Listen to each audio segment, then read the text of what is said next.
The regular city council meeting for October 18th, 2018 is called to order at 7:33 p.m. Madam Clerk, the pledge, please.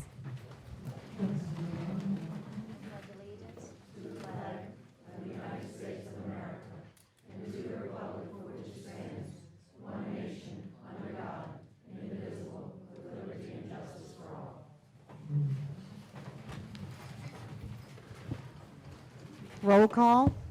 Councilman Bodier. Present. Councilman Benton. Present. Councilman Hewitt. Present. Councilman Johnston. Present. Councilman Wheeler. Present. Mayor Maselli. Present. Police Chief Walker. Here. Fire Chief St. Cyr. City Attorney Burris. City CPA Linda Lulu. And Municipal Clerk Nicole Lee present.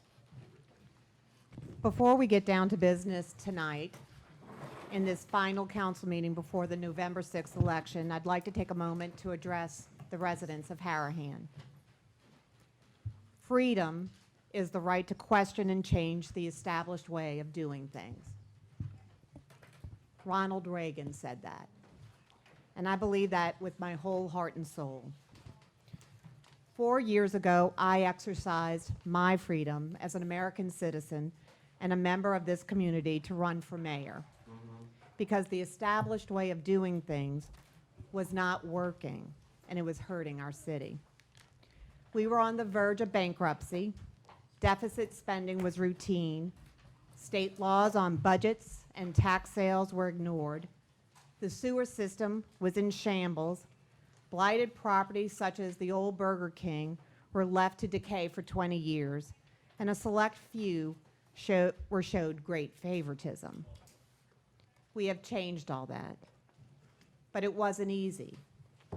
Change never is, and it ruffled some feathers. I had to tell several people sitting up here at this dais with me that they could no longer get health insurance on the city's dime, and that the Louisiana Legislative Auditor stated they needed to pay the citizens of Harahan back. Were they happy with me? No. But it was the right thing to do. And I will always stand on the side of good government, even if it means making tough decisions that may be unpopular with some elected officials. I am charged with being the steward of your tax dollars, and I don't take that responsibility lightly. I have and will, for as long as I am here, work for you, the taxpayer, and no one else. I'm here to give every person in this city a voice and a chance at a fair shake, even if you're not politically connected. I have been honored and privileged to serve as your mayor for these past 4 years, and I have been blessed to get to know my neighbors throughout the city in a more deep and meaningful way.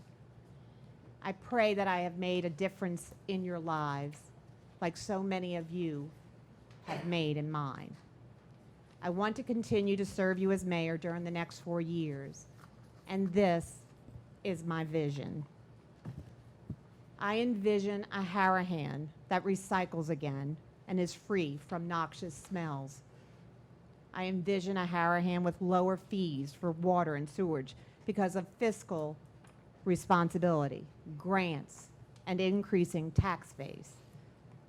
I envision a Harahan where more neighbors help neighbors, and I want to institute a program where we can all check a box on our bills and add a few dollars to help those who are struggling in the city to meet their needs.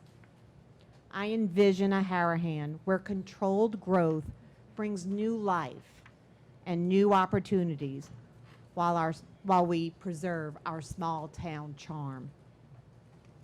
I am Mayor Tina Maselli, and I humbly ask for a chance to continue the job we've started 4 years ago, and for your vote on November 6th.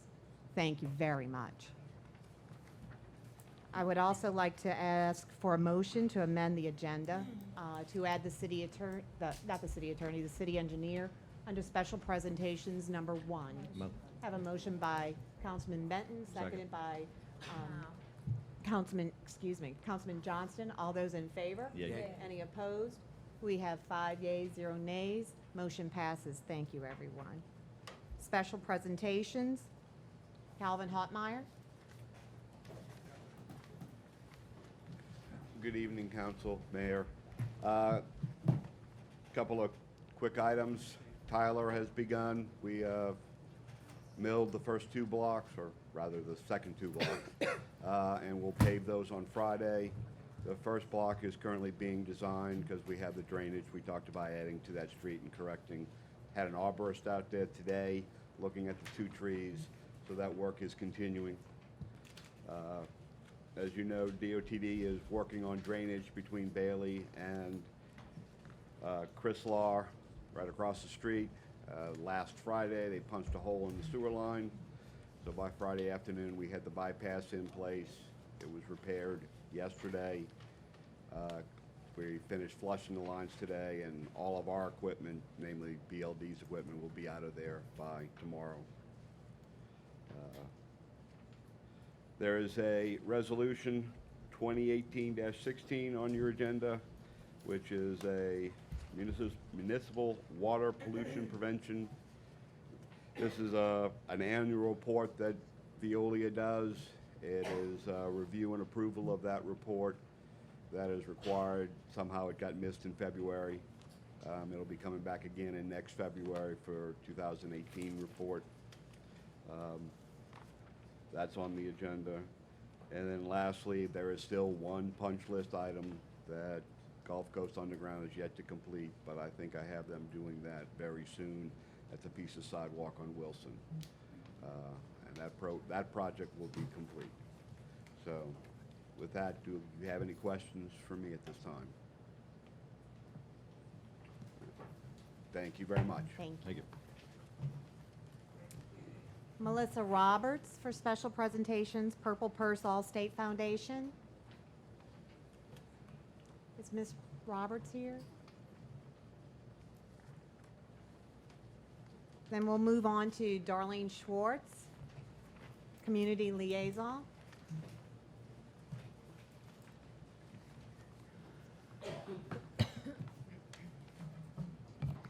Good evening, Mayor, Council, citizens of Harahan. I think we've got about 4 announcements tonight. Upcoming events, Saturday, October 20th, I'm sure most everybody knows, noon to 5 o'clock p.m. is going to be the Jambalaya Cook-Off and Car Show over at the playground. No admission to get in. If you want to eat jambalaya, all you can eat, it's going to be $10 for adults and $5 for kids 5 to 12 years of age. Cold Shot's going to be the live band playing out there. They're going to have inflatables and for purchase, hamburgers, hot dogs, drinks, and beer. And cook-off teams, is it too late to register to cook, have a team for the jambalaya? It is too late. They have filled up. Okay, so I've been told where they're filled up, so it's too late, which is a good thing. They filled up. Car show, $25 entry fee per vehicle. Gates open at 9 o'clock for that. Judging will include cars, trucks, and bikes.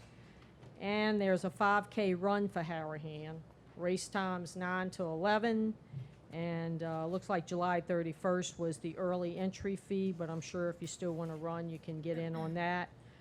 Email Harahan Athletic Association at gmail.com. But everybody should make it on out to the jambalaya. I've been out there. They'll have raffles and all kinds of neat stuff going on. So make a day of it, and hopefully the weather's as pretty as it was today. And we get a good turnout. Next up, Trunk or Treat, Friday, October 26th, 6:30 to 8:30 p.m. No entry fee for the kids. They had all that donated, so kids can just go in and fill up their bags with candy. However, I think if you still would like to have a vehicle there, it's $75 donation, decorated, put a black scarf over your car or something and some cobwebs or whatever, and come on out and have a good time. It'll be fun. They're going to have face painting and hot dogs, chips, and drinks for sale. All proceeds will go to the Soniet No Limits Playground Fund. So again, another good event, help support the community, the playground, get on out there and make it happen. Get your kids to wear some costumes too, get in the spirit for Halloween. My favorite event coming up, National Prescription Drug Take-Back Day. This is a twice-a-year event, as you all know. This will take place on Saturday, October 27th, with the Harahan Police Department. We'll be out from 10 a.m. to 2 o'clock p.m. Where the old Rite Aid pharmacy used to be, it's now a Walgreens. We'll be in the parking lot there. We obtained permission from the management there, and they'll be happy to have us again. So you can either come between 10 o'clock, 2 p.m., or the lobby right over at the police station. No questions asked. Again, just a great opportunity to get rid of any of your expired, unwanted, prescription, over-the-counter drugs that you're not going to use anymore. Don't dump them down the drain. Don't dump them down the commode. Don't put them in your trash.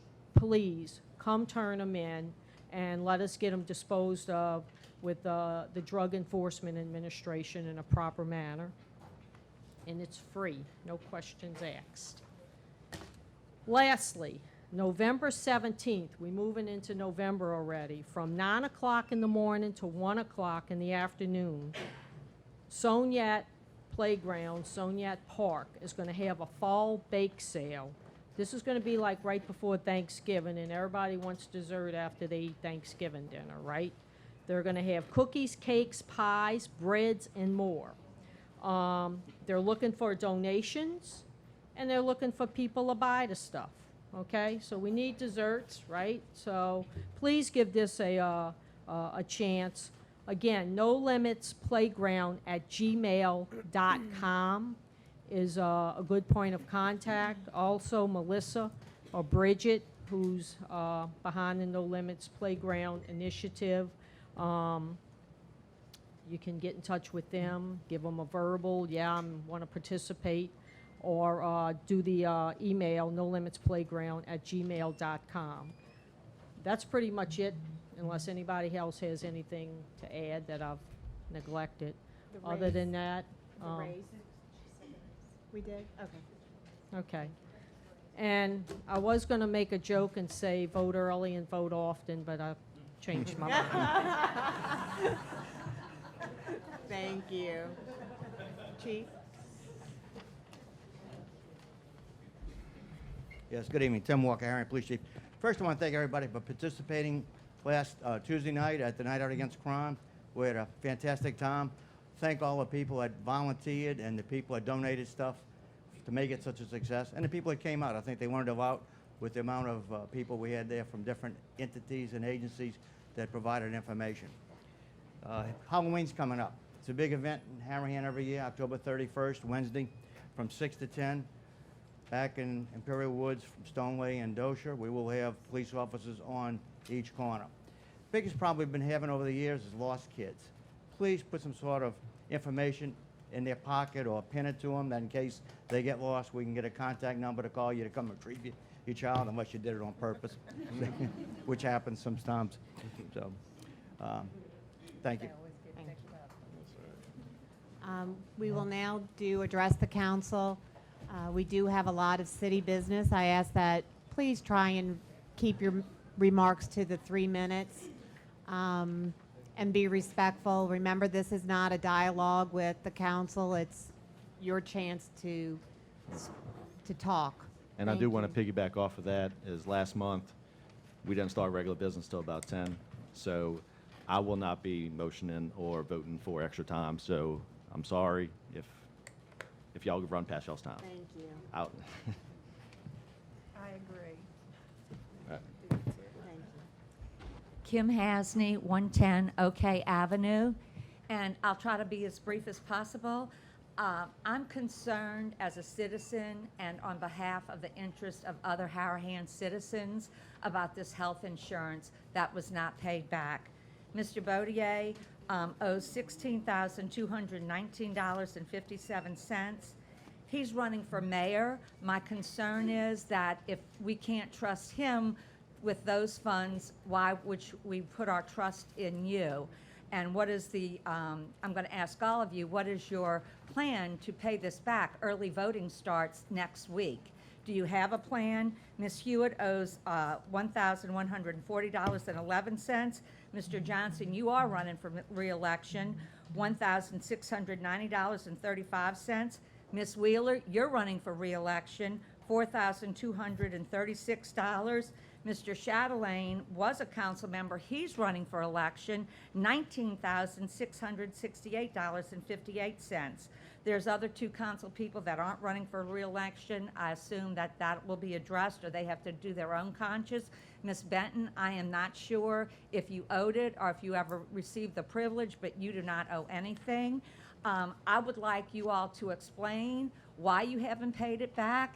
I mean, I'm concerned. You want us to trust you all that are running for re-election with our tax dollars, but yet you seem to have not put the greatest of trust in me that you are able to do that when these debts go back to 2013.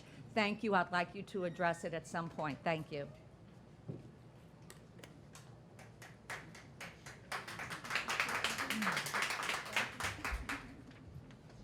The John Ream 3 Ren Pass.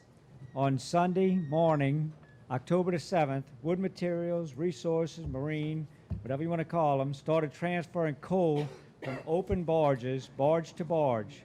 This activity violates Harahan's comprehensive zoning ordinance governing the non-urban Batcher district.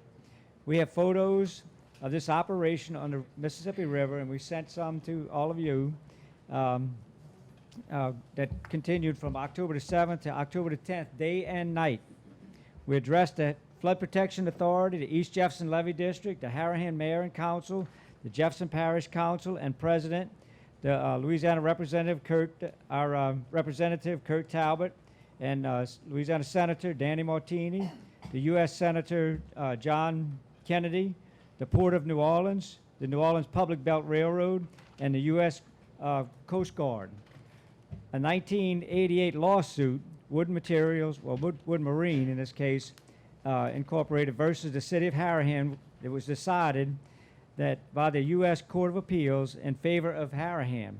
The judgment stated, the history of Harahan's zoning ordinance demonstrates that the Board of Aldermen reasonably concluded the curtailment of further commercial development of the Batcher would further the community's interest in maintaining the city's residential quality. The ordinance freezes private commercial development at its present stage, preserving the status quo and thus logically protecting Harahan's existing neighborhoods. This is something very important to Harahan, okay, to the citizens of Harahan. We don't want to keep increasing commercialism above what we have ordinances for. The permitted uses on that NU Batcher district is only the following uses are permitted, and they have several things, but the barges, for the barges is barge mooring and holding facilities only, no unloading or loading of barges. Recently, Harahan and River Ridge residents have been complaining about noxious odors causing burning eyes and even nosebleeds. The Wagaman dump has been a problem, but also some people believe, including Jefferson Parish President Mike Yenny, that mid-river cargo handling could be the cause of at least contributing to the cause of these noxious odors. And this is something we need to pay attention to as a government and as the people, the citizens. We need to stand up. If we don't stand up, nothing's going to get done and we're going to get run over. So you need something about that. How did this illegal activity of transferring coal get started inside the city of Harahan? 1,260 feet from the community. Why was Harahan not informed of this activity? What fines or penalties can we put on them for operating 3 days and nights? Time, thank you. Okay, I appreciate it. Thank y'all. If y'all have anything about Colonial Club, can you please send me some prints or something too? Please, thank you. Evelyn Ream, when we think we are almost finished working so hard to address the problems on the Batcher and Harahan, here we go again. having addressed another problem with wood materials breaking the Harahan Bachelor Law again. Starting on October 7th, ACBL started using their tall crane throughout the day and night on the river in Harahan, transferring coal from barge to barge on 38 open barges. Harahan NU Bachelor District Ordinance Line B1, the following uses are permitted: barge mooring and holding facility. Wood Materials, Wood Resources, Wood Marines has permission on the Harahan ordinance to barge moor and holding facility. Wood companies do not have permission to load, unload, or transfer material from one barge to another or to the shore. Being this close to a very large residential community, wood companies should be required to cover all their barge loads. All of Wood Materials barges have been covered before this incident. The 38 barges of coal are still uncovered and endangering the large Harahan residential community. How much longer will Wood Materials keep breaking the Harahan Bachelor Law? Does Wood Materials want to get in trouble? Is there already an ODA issue? Why can't Wood Materials obey the law? God blesses companies when they obey the law, and God brings judgment on companies when they break the law. We have sent the mayor and council emails and pictures, facts regarding the problem, and have also CC'd you on all the emails we sent to many agencies and officials. Has the mayor or council or city attorney addressed this problem? I'm not going to stop for that question because I'll lose my time. John is retired and did all his work for 3 years without being a councilman. Now John is asking the residents to vote for him as councilman so that he can help with all the other problems in Harahan. If anyone deserves to be elected for councilman, John Ream does. John has attended every council meeting since July 2015 and spoke for the residents of Harahan. John has also attended and spoke at the Jefferson Parish Council meetings and the East Jefferson Levy District meetings. John spoke at 2 ODA meetings, one in Jefferson Parish, one in Baton Rouge. John is retired from NG, now in Mile Point, with 37 years of experience in many different areas and has been working diligently for the last 3 years and has gained much wisdom and victory. John is also honest, kind, friendly, determined, a hard worker who saw a great need and wanted to help the residents, all without being or thinking about being a councilman. I know John Ream would appreciate your vote for Harahan Council on November the 6th. If you have time to answer my question, I'll run out of time before I find it. Has the mayor, council, or city addressed this problem with these barges on the river? Has anybody addressed it? We sent y'all lots of emails. We CC'd you on lots of emails. Did anybody have an answer or address anybody? Did y'all address anybody about this? Nobody addressed I anybody? know you and I spoke and emailed back and forth. You're right, Tim. Thank you. I thought Fine. that they had moved the barges out, so I thought it was over. I mean, we sent y'all, Okay, CC'd time. y'all on all the places. We sent this all over the place. You know, we'd have just appreciated some comments back. I mean, it's very discouraging. We did this, this is what happens, and it's not right, because we give y'all all the information, all the pictures, all the data, and all we ask is to address it yourselves, and we don't get anything back. That's very discouraging. Thank you, Tim. Thank you, Sue, that you also sent something to us. I appreciate it. Tina, I think you sent something once. Mindy Geiger, 2225 Generis in Harahan. Good evening, Mayor and Council. You may remember me from last meeting. I'm up here about the 2220 Hickory Avenue property. My questions are, the city's issued a certified letter to the property owners with violations about the grass and junk and abatement. The copy of the letter seems to be very generic. No consequences for their actions, not much deadline. What's the next step? I have pictures of current, which I forwarded to all of y'all and the city attorney as well, that they've partially cut the grass and left other areas uncut. No vehicles have been moved.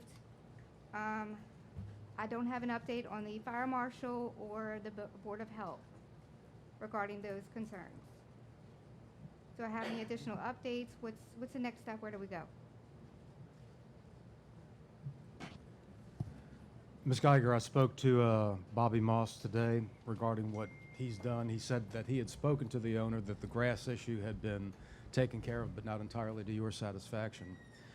He told me that the owner said that the RVs and boats are not his, that the property owner said the cars aren't his, but he's attempting to locate the vehicle owners, and that the building owner was attempting to, he's contemplating repairing or tearing down the building.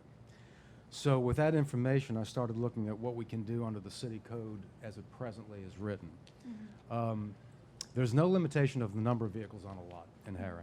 You can park as many cars as you can get onto it. There's no requirement for screening or fencing, and the city's ordinance, the zoning ordinance, doesn't say that if you're operating a vehicle storage facility, you need to screen it or prohibit public view of it.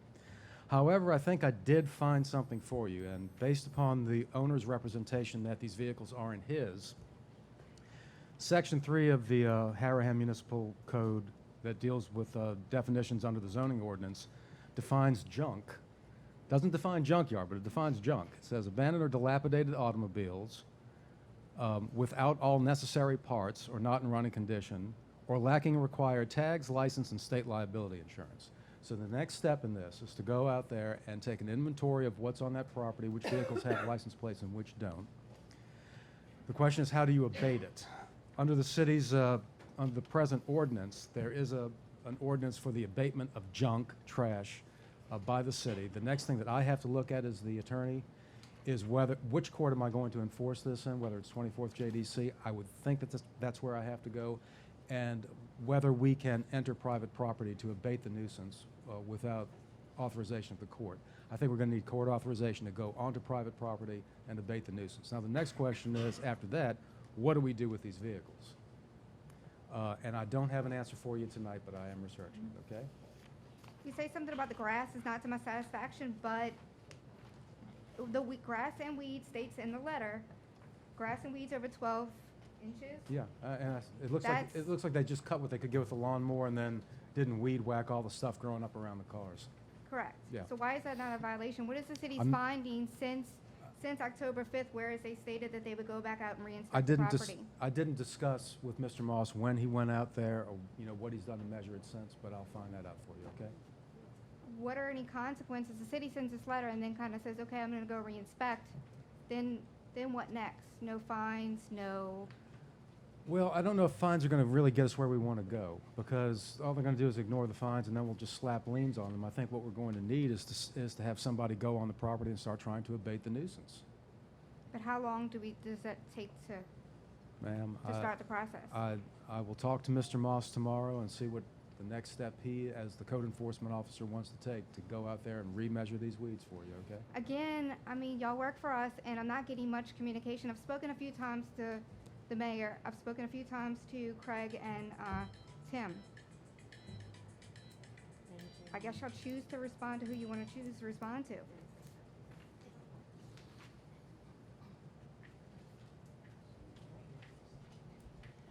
Rena Sanders, Harahan. As the proud mother of the city clerk, Nicole Lee, and as a former employee, I listened to the city clerk at the special meeting a couple of weeks ago and felt compelled to address the council and the residents of Harahan.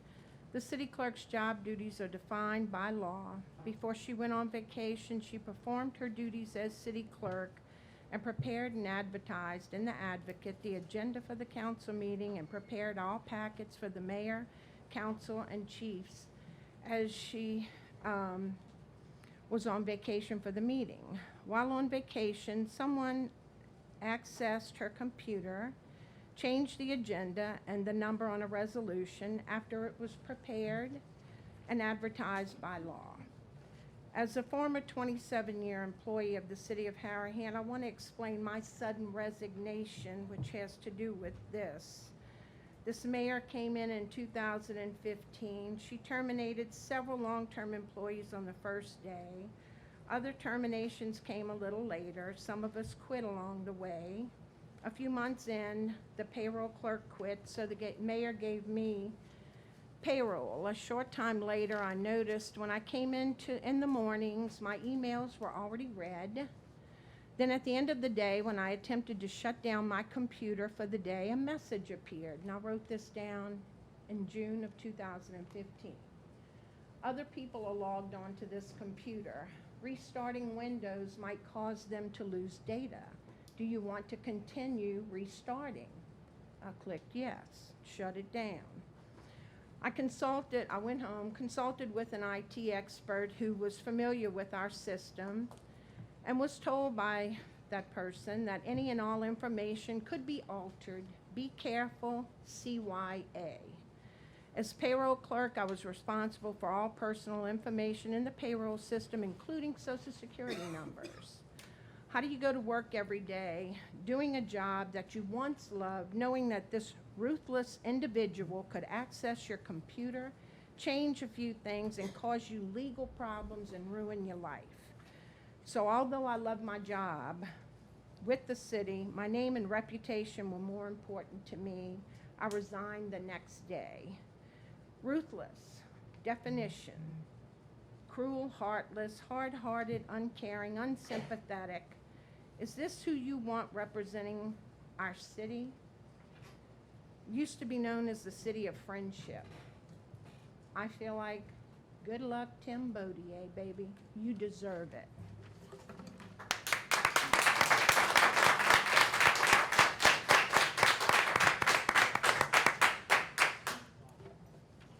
That's a tough act to follow. Jason Brudick, 7204 Stone Lake. I have simple questions, I hope. And Mayor Maselli and Tim Bodier, I'm going to ask you two this exact same question. And I'll ask you, Mayor, first. If elected, will you commit to serving out your entire 4 years as mayor and give up any other elected or appointed position, yes or no? Mr. Brusick, this is addressed to council, please. Fine. Tim, yes or no? Yes, I will finish out my 4 years and continue for the next 4. Okay. That's all I wanted to know. Thank you. Since Mr. Brusick's finished, I will, since I just want to make sure that everyone knows that I'm not trying to just make sure our city business gets done. I have every intention to be here for 4 years, starting November 6th and 7th, come the new year. So thank you. Eric Chatelain, 700 Colonial Club Drive. A lady got up early and stated I owe $19,000 to the city. I believe if I owed $19,000 to the city would have came after me to give them the $19,000. That never happened. I looked up on the city website, and it says I owe $7,000 from 2015. Were they paying my health insurance when I wasn't employed for the city? I wasn't in office in 2015. So they need to go back to the city website and get some things straight. I could address a few other things while I'm up here. Young lady comes up complaining about the property behind her property. Abandoned cars. I mean, that's stuff that the city can enforce. The city does not have one certified building official working for them. So how can they answer these rules and how can they enforce them? They have no one here. The mayor just stated she'd work 4 years for the city. 4 more years if she's elected for the city. She's knocking doors at 1 o'clock in the day. I'm here trying to get things done. She's not here at that time now while she's elected. I didn't have intention to get up here and talk about the health insurance. I didn't have intention to get up here and talk about the mayor. But I'm prepared. If anybody has a question for Eric Chatelain, they could call me, 416-7807. I'll come to your house. I'll talk to you any given time. Call me up, see if we can meet up, make it available. I have answers for you if you have questions for me. People aren't going to like my answers. That's what we're here for. We can agree to disagree. If I owe the city $19,000, and I've said it probably a year ago, come get your $19,000. Until you come after me to get it, you're not getting it.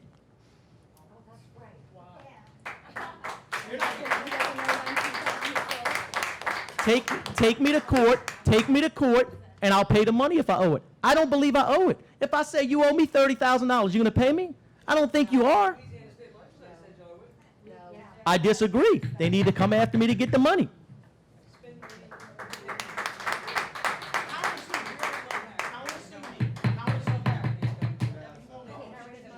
One person at a time. We'll have quiet in the chambers, please. We'll have quiet. Thank you. Thank you. How you doing? Gary Hopkins, president of Harahan Firefighters Association.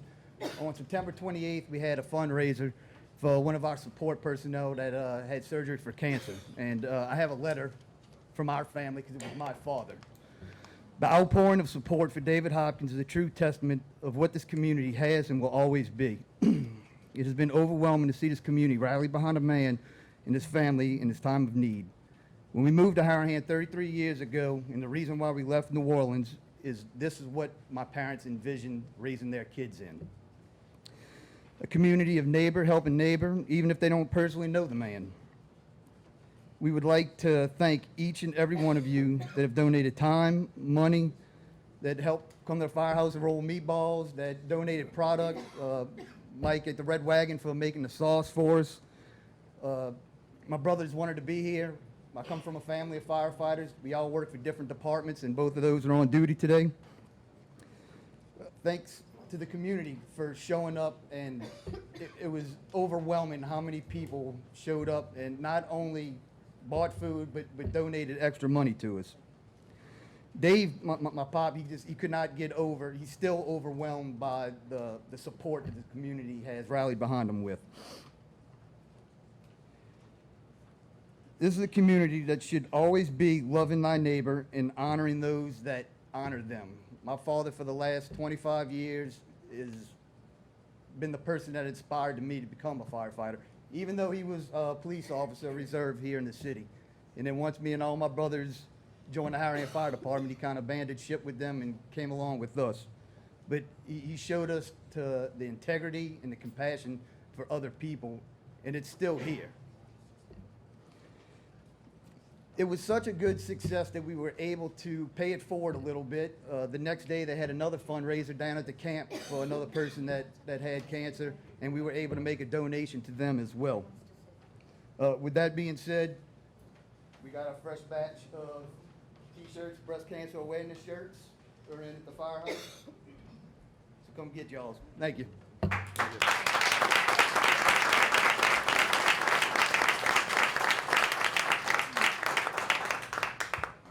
Rhonda Bagby. First off, I want to know for this race if they have insurance in case anybody gets hurt. Does anybody know? Do they have insurance in case anybody gets hurt in this race?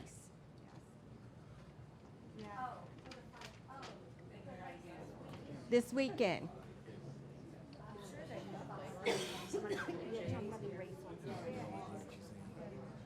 No, they're Oh, covered. she's They talking have about insurance. the road race. They have The road race, insurance. you mean? On Generis? Yeah, okay. We You do said have- there's we so do many have- races going on. We do have insurance through the Harahan Athletic Association to cover this race. All right, the other thing I wanted to say is there's three things that I cannot stand. One is somebody that does not tell the truth. Another one is stupidity. And what I'm saying with stupidity is when Tim Baudier said the middle and elderly women in Harahan are terrorists, and you're asking people to vote for you, that is just crazy. And if you have problems remembering stuff, maybe you need to be evaluated for Namenda or ARCEP, then maybe that'll help you to remember things, okay? And then the next thing is, my home is for family and friends. And Tim, you nor your babysitter wife ought come under either category. Man, the next time I will adjourn this meeting. You understand? One more time, I will adjourn this meeting. We are here to do city business tonight, and I will not tolerate it. I agree. This will not turn into a election.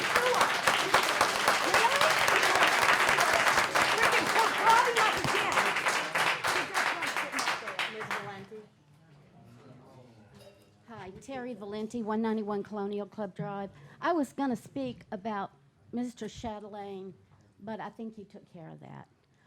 He has said a number of times, if you have something to say to me to my face. I did have a discussion with him. He did tell me in a very jovial way that he owed more than anybody else, and his attorney told him not to pay it. So I believe that a demand letter has been sent. He is aware that he owes it. He sought counsel, and that's all I want to say about that. Regarding this council, and I will speak to this council this time. And Mr. Bodie, I have to say, our minds went to the same place about insurance for the race. I thought they were talking about the election. I hate to admit it, but I was right on key with him with that one. 4 people on this council agreed, apparently, at the beginning of the term to obstruct anything the mayor tried to do. 1 person on this council has sat and tried to introduce ordinances, etc., that didn't even get a second. 1 council member, Ms. Wheeler, told her she wasn't even part of this council. They didn't consider her to be part of this council. And Mayor, I've thanked you many, many times for all your contributions that you've done, but this is about Sue Benton. Sue Benton has been a stalwart. And Sue, I would just like to say something to you that I read somewhere, and it's that one small candle shines brightest in the dark. And I thank you for everything you've done for us.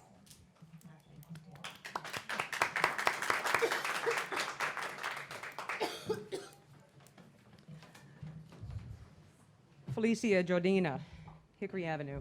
I have a couple of things that I want to bring up. One for Chief Walker and his reserve officer or volunteer officer Moody, who just this past week exposed a bunch of email addresses of citizens that he is not politically in line with. I'd like to know what you're going to do about that. Is he still a reserve officer? Carrying a gun that we pay for? Chief Walker, you going to do anything about that? Or is he allowed to bully people that he disagrees with politically? I guess you're not going to do anything about it. Mr. Baudier, you've often mentioned that you're going to bring business here. I'm wondering where your business is located. Is it in Harahan? No, it's not. My business is in Elmwood. They don't have a 19,000 square foot building in Harahan that can fit my business. We've searched it plenty times. I would love to have my business here if I can find accommodations. Yes, I would. Would you possibly build if you had the If I can find property? Yes, I Okay. would. Absolutely. You've also said that you're going to look for people to invest in Harahan. What have you invested in Harahan? I understand you have some rental property. Isn't it all in Orleans Parish? You have any here? No, I don't have any here, but I do have 2 homes. I've invested my family and my life in Harahan. But nothing business-wise? I've also heard something about annexing properties or annexing businesses that you've mentioned that before. A few others have also. How would you do that when, from what I understand, JP passed an ordinance of some sort that they're not going to really allow any annexes anymore because they're going to vote on it. They don't want to lose business. They don't want to lose tax revenue. So I'm just wondering why that was even ever mentioned. Sure. It's a process, but it can be done. Okay. I'd like to know if you did or did not work for a little over a year as a JP police officer, as an undercover narcotics That's all officer. confidential information. It is. And if you need to get that information, you can take it up with Joe Lapinto's office. I've had conferences with him today, and they're prepared to speak with you when you're ready. Oh, fantastic. I look forward to it. And I just want to add that I think the city shouldn't have to pay money to go after its own money. I think that doesn't really show much love or consideration for Harahan. Thank you.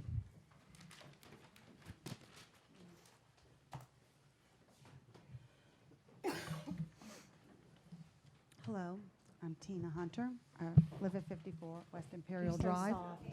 Oh, okay, sorry. That's better, thank you. You know, I come to these meetings and I listen and I watch, and I agree with Ms. Rhonda, how she says she expects the truth. Can't hear me? Oh, okay. So I was just saying, I agree with Ms. Rhonda, how we're searching for the truth here. We come up to y'all, we're looking for guidance, we're looking for the truth, we're looking for y'all to do what's right. And one time, Ms. Benton said that the city accountant only comes to meetings in October and November, or sometimes it's on film, and it's on the recordings. But that's not true. When the accountant started in July 2016, all the way through January 2018, she only missed 2 times, which was October and November. To me, when I'm sitting back listening, people are asking questions, it's not getting answered, then we got to meet again. I think everybody's just wasting time. So that was a statement that wasn't true. And even when she said it, I remember shaking my head because I don't come to these meetings all the time. I'll watch. So I'm looking for y'all for guidance. I know it's hard to remember every time somebody comes or every time somebody does this, you know. And then I started looking and thinking about how many lawsuits and cases that we have lost.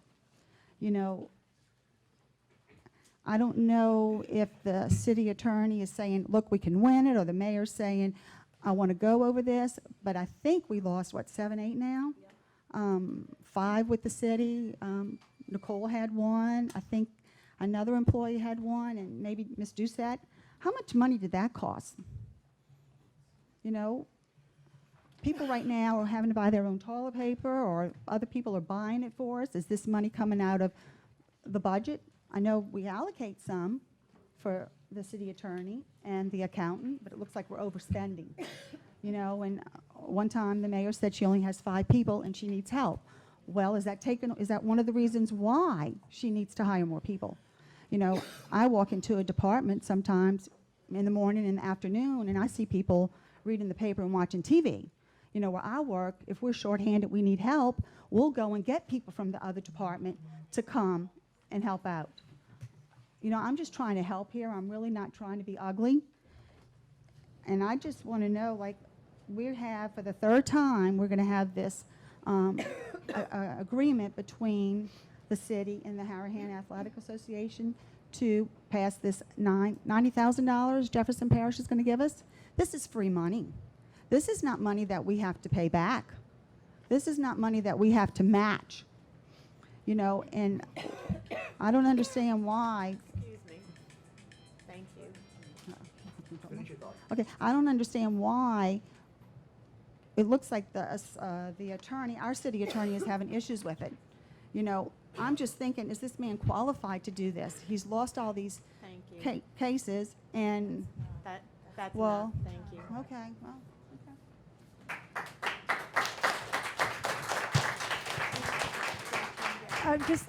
Can we wait 1 second? I just want to respond to Ms. Hunter. I did not say that, whatever she said, I did not say. What I did say is that the CPA is not required to come to any meetings, and that in the past, the CPA did not come to the meetings. And Ms. Lulu did it, and I think, I don't know this for a fact, but if I was Ms. Lulu and I was treated the way she was treated, I wouldn't come to these meetings either, because they didn't, the council never listened to her recommendations, and everything that, the questions that were asked could have been asked prior to coming to the meetings. I did not say that she only came in October or November or whatever you said. I did not say that. She is not required to come. Ms. Benton, I got one question for you. Do you think it's necessary, or that every department head should be at our council meetings once a month? I mean, when you sign up for the job, it's the job, and We do some have days an it's not ordinance. going to be. We do have an ordinance. Yeah. It states if business is being brought up in your department, you're supposed to be here. No one listens to her recommendations. She's treated I can tell you, Ms. Benton, horribly. if I was running the I show, wouldn't every come. department head would be at every meeting. That's it, bottom line.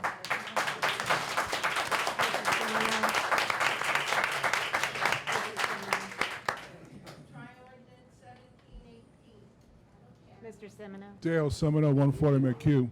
As previously mentioned, this is the last council meeting before the next election.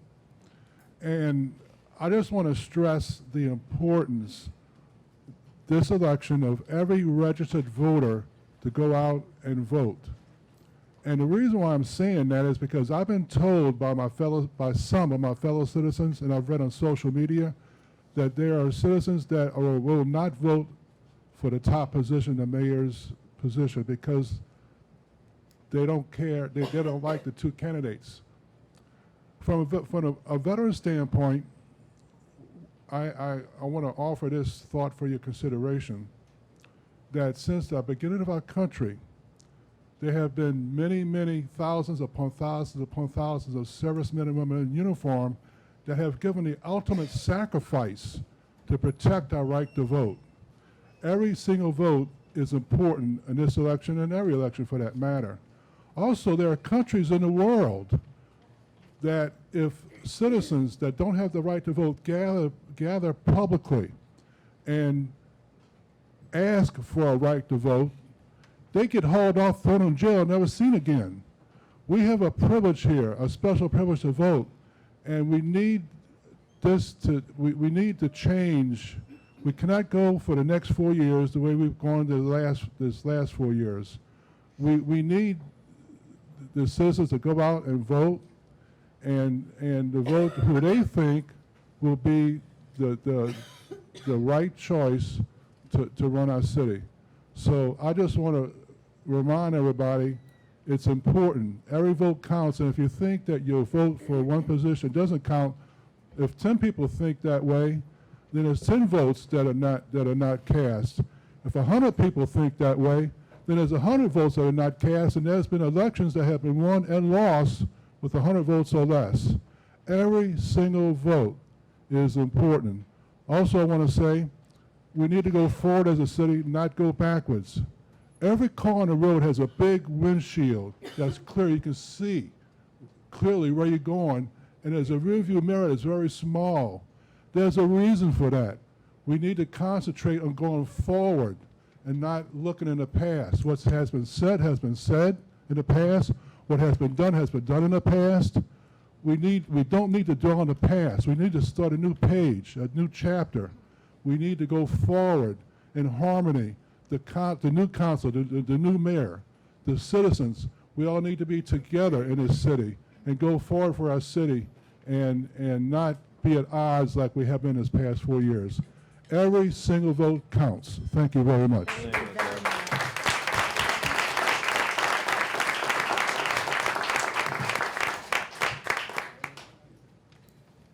Hard act to follow, Dale. My name's Tommy Buddy, 7208 Stoneleigh Drive, and I'm running for the Harahan City Council. My 40-plus years of senior leadership experience as a CPA and businessman in accounting, compliance, contracts, and dispute resolution has prepared me for a seat on the council. I've built and led successful teams of independent, divergent thinkers. Not folks that all agree, but folks that disagree civilly. I know what can be accomplished when teams begin rowing in the same direction. My last 8 years of employment, I negotiated well over $1.6 billion of contracts. I offer up that service to the city, to the next mayor, try to help improve the quality of the product in our contracts. I too don't believe in looking in the rearview mirror. Past is done, and it won't change. I do believe in continuous improvement. When something can be improved, we need to make constructive change. I will, as your councilman, focus my energy and attention on the matters at hand and those that will affect us in the future. I'll address the issues before the council in an unbiased way, without regard to the past or personalities involved, always acting in the best interest of the citizens of Harahan. I'd be happy to discuss anything with any citizen. Please call me, 782-7243. 782-7243. I'm asking for your vote and your support. Thank you.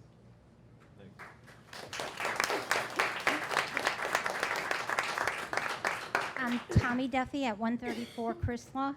I just want to read something that was printed on Facebook by Christy Perry about one of our citizens, and she said about the last meeting, I wasn't upset about being told to follow the rules, not even close to a true statement. I was frustrated before I said the first word because once again, an elderly woman was given her script to speak against the CEA for the playground. That's disgusting and so uncalled for. First and foremost, she is being used in a nasty game. She is stumbling on her words every time she tries to read what was given to her to read. They definitely aren't her words, and it's sad. Secondly, why would anyone ask her to speak out against free money coming into the city? She's talking about Miss Magine, and nothing makes me more angry than someone who's supposed to represent the children at the playground knocking our elderly people. A woman who's been here for 40 years, probably more years than she is old, to represent the city of Harahan. It makes me angry, and it makes me understand where her priorities are. But I have one more thing I just want to read to you. And someone posted today all the wonderful things that are happening in the streets that are being done. And Ernest Doderive said, "You're doing exactly what Donald Trump is doing. You're doing a lot more with less, making Harahan great. You have my vote." He's talking to you. And Brian Corver says election time needs to be once a month because things get done. Amazing how that happens. And Christy Perry says, "Definitely," which makes me want to burn her tonight. What is wrong with us that we have people like this on HAA leading our children? There's something wrong with that. And I hate the fact that she's not here. I'm sorry to talk about her. It's addressed to council. It's addressed to These are council. her words. It's addressed to council. It's addressed to council. These are her words, and I'm addressing the council to say we shouldn't support anybody like that as vice president of the HAA if that's how she feels about fellow citizens and the mayor.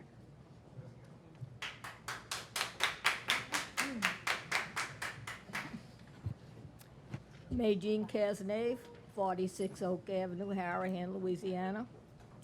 I'm here to clear up a misconception about my addressing the council at these meetings. I was mentioned in a post on Facebook by Christy Perry. So let me assure Ms. Perry and everyone else, unlike her, I was born in Harahan 84 years ago and lived here my entire life, and I have addressed the council throughout these years. And every word is mine and no one else's. What I said comes from my heart and years of experience. I use a script, as she called it, so that I don't forget anything, and I speak slowly so that people can understand me. And I hope that clears up everything for Ms. Perry and everyone else. Thank you.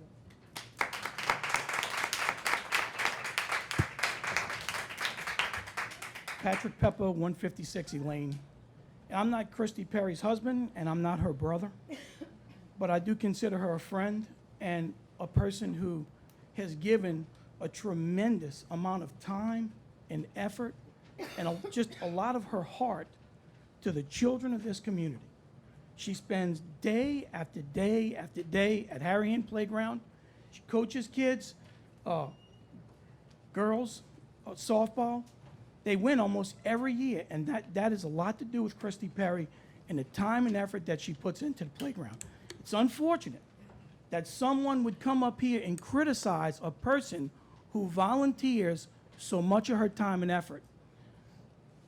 I don't think Christy Perry meant to be disrespectful to an 84-year-old woman, but I do have this question. I'd be willing to bet in your 84 years of life and in the other woman who just started criticizing Miss Perry, and all the time, I bet you, neither of y'all have volunteered as much time to the playground as she has. Not the both of you combined. Probably y'all volunteered very little, if anything. And you're criticizing a person that's given to the community and given to the children. That's disgraceful, and it's very unfortunate. We will now close address the council.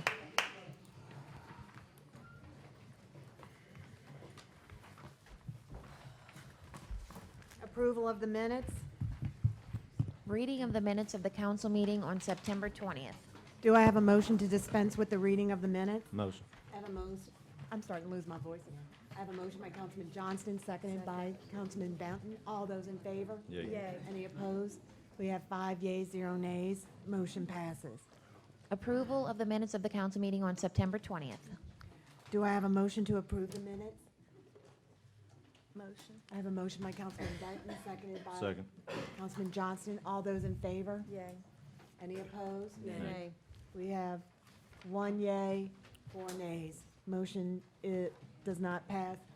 Madam Clerk, please put them in the books. Please publish them as they should be. Reading of the minutes of the special meeting on October 2nd. Do I have a motion to dispense with the reading of the Motion. minutes? I have a motion by Councilman Johnston, seconded by Councilman Benton. All those in favor? Yay. Any opposed? We have 5 yeas, 0 nays. Motion passes. I'd like to, before we approve, I need to motion to amend first page. The resolution 16 was made by Wheeler. It has me as doing a nay. I was a yay. Okay, I have a motion to amend the minutes.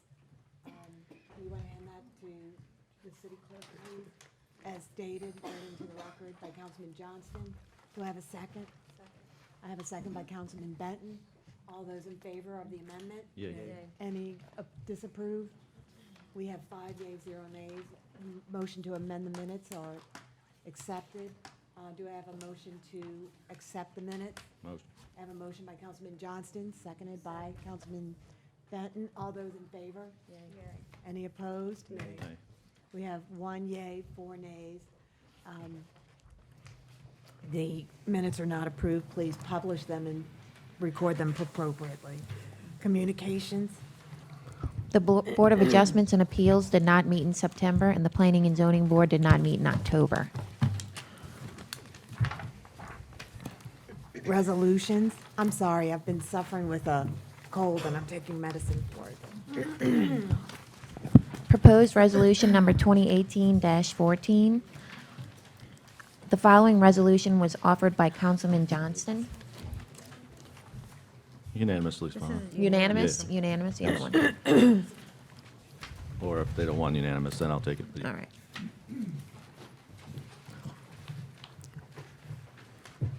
Wilcox Softball Field Improvements Cooperative Endeavor Agreement by and between the City of Harahan and the Harahan Athletic Association.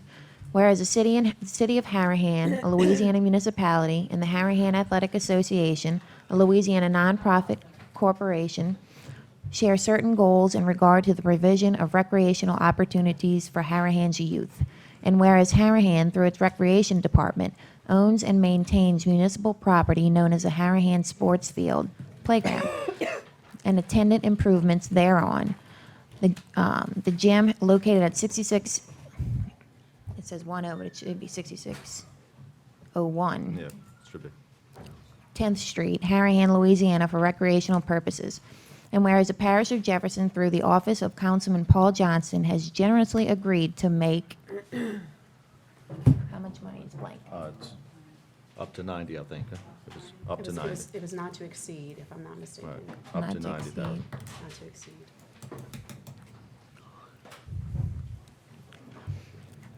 Councilman Paul Johnson has generously agreed to make up to $90,000 available for the purposes of making improvements described herein as both minimum guaranteed improvements and/or optional improvements to the Wilcox softball field, which is a portion of the Harahan sports field. And whereas the HAA has committed to funding the cost of any shortfall which may occur in making of said improvements and to making in-kind contributions of labor and expertise in contracting for and executing said improvements. And whereas Harahan and the HAA recognize such improvements will benefit the health, safety, and welfare of Harahan youth. And whereas Harahan and the HAA have determined that a cooperative endeavor agreement can best provide the vehicle for achieving their mutual objectives. Nicole wanted to know if she had to read the entire 7 pages of this thing. There's no requirement for that under the Larson Act, and I told her I think it would be sufficient if she stated that the advertisement had been published and that copies of the cooperative endeavor agreement are available for perusal here at the meeting. Thank you. Public hearing is now open.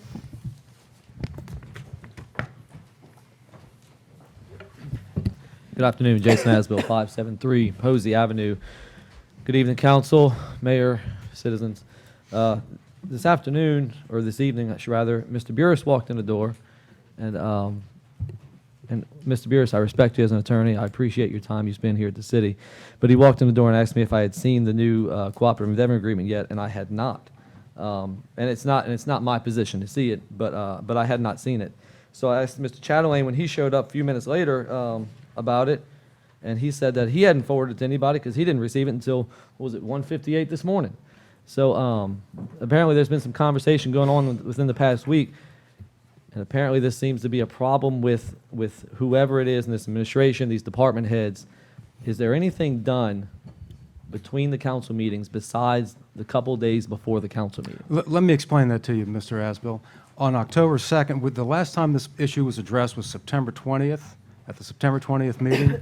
On October, and I told you my concerns, I told the audience my concerns at that point. I thought that it could be construed as drafted at the September 20th meeting to be a circumvention of the public bid law, that I thought that it was an impermissible delegation of municipal authority to a private enterprise over municipal land. So I wrote to the parish attorney. I wrote to the parish attorney on October 2nd, 2018. I had conversations with Mr. Mike Power twice trying to get the parish attorney on the phone to discuss this with him. I got a call from the parish attorney and Mr. Brian St. Cyr yesterday at around 11 o'clock. We had about a 1-hour conversation about this. I had received in the previous week emails from Ms. Perry. I said, listen, she wants to get a meeting together with the parish attorney and Mr. St. Cyr. I said, listen, wouldn't it be more efficient if we just did a telephone conference? So I heard nothing back from the HAA. The next call I got was from the parish attorney. So Mr. Dwyer and I and Mr. St. Cyr had about a 1-hour telephone conversation at 11 o'clock. I made the notes. I started working on redrafting the CEA, consistent with what I thought that Mr. St. Cyr and the parish attorney and I had resolved as the way to address everyone's issues on this. I was working on it at 6:30 last night when some friends called me and asked me to have some dinner with them. When I got back to my apartment at 11 o'clock last night, I started working on it again, and I got it to everybody. Everybody was sending me emails, got copies of this at 2 o'clock in the morning, this morning. So I think I've done everything that I can to try to resolve this as quickly as I could, considering that I only heard from the parish attorney yesterday at 11 o'clock. Okay? Now, I'll be happy to explain what it is that I've done with this. Let me do that so we can just, maybe answer some questions before they're even Thank you for that explanation. The only thing that I'm concerned about in this whole agreement, and I think that Mr. Chatelain and the HAA would agree, is that the mayor chooses the contractor. Is that right? No. Okay. The HAA No. presents 3 contractors. Well, it presents however many it comes. There's no 3 in there, because there might not be 3 people who are qualified to do this work. The HAA presents the contractors. Yes. The mayor chooses one. The mayor's got to choose somebody, yeah, to do the work. However, it's still, the indemnity clause still puts the onus on the HAA. Which line are you reading? We're on page 5 at 149. Which line? Page 5 at line 149, section 10, indemnity. And section D too. This language was picked up verbatim from the original document presented to me. I did not change this. I understand that. Well, But- I mean, but- this was not my authorship. This is the HAA's authorship, not I mine. understand that, but that was when the That was when HAA they were choosing was the choosing the contractor. They still are choosing the contractor. No, they're not, They- sir. No. Well, if they come up with one contractor, Mr. Asbill, there's only one person who's going to be doing the work, correct? And let me tell you what Mr. St. Cyr told me yesterday, just so that we're clear on this. He said, and I have not heard this from the HAA, I heard it from Mr. St. Cyr. He said the HAA has been talking to the people who do the work on parish playgrounds. They've got the expertise to do this. I said, well, that's great. That's sort of like, and that's why I put the language in there. If you're going to select somebody, one of your selection criteria should be experience in doing other governmentally contracted for work of a similar nature. So I'm trying to get this moved along. The complaint I got was that, look, we've been dealing with this since April of this year. The HAA wants to move this forward and have these fields ready in time for the softball season. So before spring training, yeah, let's get this done. So I drafted this with time limits so that everybody knows we have to start moving forward with this. The money's not going to be there forever. Let's get it and let's start moving forward. And I have tried to, in this document, reserved to everybody what their particular expertise and specialties are. The HAA obviously has expertise. It's the organization that's out there on the field all the time. It knows what the fields need. It says it's gone out and it's looked at contractors. Great. Go at least bring them to the city. It's the mayor who signs contracts for the city. It's government property. It's going to be done with government money. And I said to remove any doubt about, well, who's going to get the money? I told you this at the last meeting. I was very concerned for the HAA getting $90,000 and opening itself up to claims that because of the receipt of public money, its records are now public records. You didn't seem to care about that, but I'm trying to look out for that possibility. So I said, listen, they don't want the mayor getting the money, and if they get it, they might be subject to the public records. Why don't we just submit the invoices to the parish of Jefferson, which has the cash, and let the parish of Jefferson pay it? That way, nobody's ox is being gored, Okay, right? so, Trying to move this thing forward. okay, in that respect, page 4, paragraph 6, line 113, if we're going to submit the invoices to the parish and have the parish pay them, why does it say, are we submitting the invoices to the mayor, and the mayor shall approve or disapprove? Well, Because it's a reimbursement. Parish isn't officially paying it, it's a reimbursement. It's the mayor- got to go through us, but, you know, if we don't want, you know, to obviate any disputes about who's got their hands on the cash. That's what you got to do. That's, Well, that's what we got to do tonight before we leave. That's what I hope I drafted this thing to accomplish, Mr. Asbill. I don't think so. I would just make some, Well, I would just- make some changes to paragraph 3 where we talked about choosing contractors and presenting a report. I don't think rankings should be provided. If they want to provide one contractor, they don't need rankings. Rankings makes it ambiguous and seems like you have to submit more than one contractor. Well, you know, it does not, I specifically omitted the requirement for multiple bids. And I put in parentheses the S after didn't I, under You did. respondent? On most pots. Yeah. You know, Council, there- I would just ask that you clean this up before you you pass it so it's unambiguous and can't be brought back to the HAA for any kind of legal action. Thank you.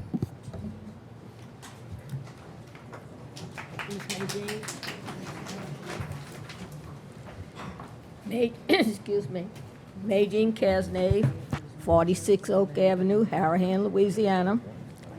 This resolution was deferred because it contains so many problems that the city attorney, Mr. Burris, said he would not recommend any city to adopt it. It basically says a nonprofit organization can tear up an existing field, stands, fences, and underground sprinkling system, and then replace them without the city approving anything. The playground is city property. The specifications should be drawn up by the city engineer and the playground director. The project should be put out for bids, and the lowest responsible contractor should be selected. The work should be monitored by the city and approved by the city. If this as is and the HAA approves the work and then passes the liability on to the city and someone gets hurt, the citizens will be paying for those injuries. If HAA has arranged with the parish to pay the contractor directly, why do they need to be involved? Thank you. I just want to address one thing. Ms. Najin, I did include a provision in the revision that says that nothing herein shall be deemed a limitation on Harahan's right to impose on the contractor further requirements relative to minimum acceptable construction standards as may be established by the city engineer. So I did try to get a provision in there that assured us that whatever's done out there is done to the engineering specs that the city engineer reviews. Eric Chatelain, president of the HAA. We've came here before. The parish is willing to give us this money to upgrade the fields. We're at the playgrounds. We're working with the playground supervisor, the playground director. we're working on all of this stuff to make sure everything's done right. I feel just like May Jean. I don't want to go out there and give a shabby job and turn it over to the city. That's why we need to put something in here. If we put a bond on a job, you get somebody who could oversee it to make sure it's done. The difference is, we got to tie into the city engineer. If we're parish engineers helping us out, is that going to make a difference? Look, this is the first I'm hearing of it, okay? So whatever. I'm trying to it takes get eliminate this done. cost on us paying a city engineer. Who's going to pay a city engineer to oversee this? Well, I don't know, it's city property, and what seems to be intended is that there's gonna be constructions of stands and and I don't know whether the concession stand is included in No, this. not the It's just- concession. yeah, It's the just dugouts. It's the The dugouts. and backfield. I the mean, backfield, and it's a and pretty major and project. I'm not Yeah. saying it's not. And That's why we're going to get insurance. You know, Gotcha. we're going to hire professional contractors to do it. I'm a little confused on why we're going to fight someone from giving us this money so much. That's not what's intended. And we're trying to get I'm not involved in all of the emails, but at 2:00 in the morning, we get it in the meetings tonight. So we don't have time. I told you, Mr. Chatelain, I heard from the parish attorney yesterday at 11 o'clock, okay? I've only got 2 hands and 1 head. I can only do so much in a day. I know, okay? not just you. It seems like everything in general is just crammed in the last week before a meeting. Well, And I don't know why we're going to beat this up so bad. Just like we're going to go through this, we're going to get everything, then we're going to pick the contract. Mayor's going to pick the contractor, kind of like just what Mr. Jason said earlier. We're dealing with the same thing over and over again. I don't understand why we had to change this so much and why we get it at 2:00 in the morning. well, it had to be changed because it was imprecisely drafted as to the obligations of all of the parties. The obligations of the parties had to be parsed out. And I told you all already, $90,000 of public money going to a private organization that goes out and contracts to do work on public land just gets me very nervous as a matter of compliance with the public bid laws, the loan or pledge or donation of things of public value to a private enterprise. I'm just trying to parse this so that all the stakeholders have their legitimate expectations respected in the document. This Chief of which, like you told me at the last meeting, when I said I didn't have any access, yes, you do, Burris. The city of Harahan is the thing you got to be, and that's what my chief concern was, to make sure that work done on city property is done the right way and that somebody's responsible. Just so y'all realize, the HAA never receives this money. I want to make sure everybody here understands that. We never received this money. That wasn't the way it was drafted the first time around. That's why it's been drafted now, to make it very clear as to how the money's going to stay in Jefferson Parish until the approved invoices come through and they say, pay them. And then they're going to pay the contractor. All right? I agree with that. All right. But Well, just I to wrote let that them down. know, that money never comes to the HAA. Well, I think I made that pretty clear. All right. If we could table this till the end of the meeting, Yeah, and then we'll go talk about some other stuff. Hey, great. Let's go work it out. thank you. John Ream, 3 Rent Pass. Is this the first time anything's happened like this before? Where an organization would get some money through the state, through the parish? Well, look, and this was the We just need to work it out whatever best way we can. This was the distinction I made with the parish attorney, Mr. St. Cyr, yesterday. I said, when you've looked at some of the other CEAs I've seen come through, like the Council on Aging. They're going to give money to the Council on Aging, and the Council on Aging is going to do some stuff over at the senior center. And the Council on Aging is not going out there and building a structure on city land. It is providing services. But this is not the first time, so somebody has already plowed this row already, so somebody knows Well, what to do. it's a little bit different. If we need to find out how to do it and get it done before this money disappears. Whenever somebody gives Harahan $90,000, we Yeah, better make you sure that make we sure you get get it. I gotcha. $90,000. And then we need to take care of the city property. So I agree. So we just need to do it and do it as soon as we can. So, thank y'all. You're right. Tommy Duffy, 134 Chrysler. Can you clarify where that money's coming from? Because they keep talking about it like a donation. You'll have to ask the council of the parish of Jefferson about that. All I So- know is all I know is what's been presented to me. Is it coming from the parish? Is it tax dollars or is it someone donating? Because that's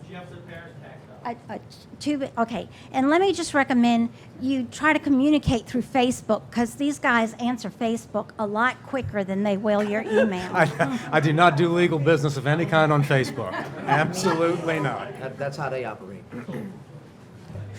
Tommy Buddy, 7208 Stoneley Drive.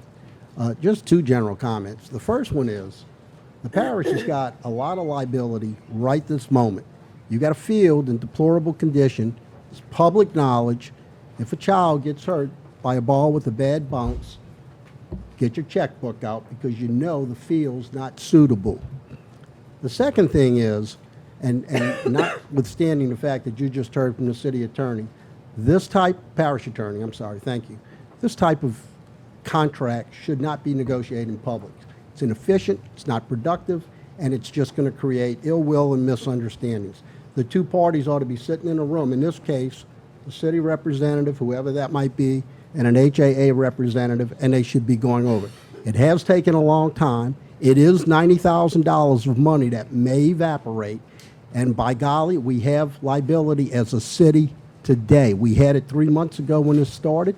This should have been a priority, and it should have gotten done like business people negotiate, like contracts get let. They don't get let in a public forum. They get negotiated, and then you present the finished product.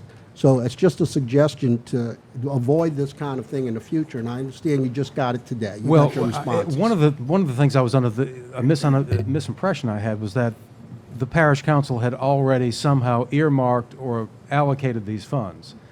And I think the parish attorney disabused me of that notion. He goes, no, actually, we're waiting for Harahan to get its forms of CEA together so that we can take a look at it. And am I right, Councilman? I mean, that's what I got told. So, that's right, Mr. Eric? Okay. Again, and I'm sure that's an accurate statement. I can't speak for the parish, but to negotiate this type of transaction in a public forum is just extremely inefficient, and it's just not productive. And you got it today at 2 o'clock, but this isn't the place to do it. But rest assured, if a child gets hurt on that field tomorrow with a bad bounce, get the checkbook out because the city is now at risk. We've got a playground that is not safe, and we're using it. So, 3 months ago, we had a playground that was not safe.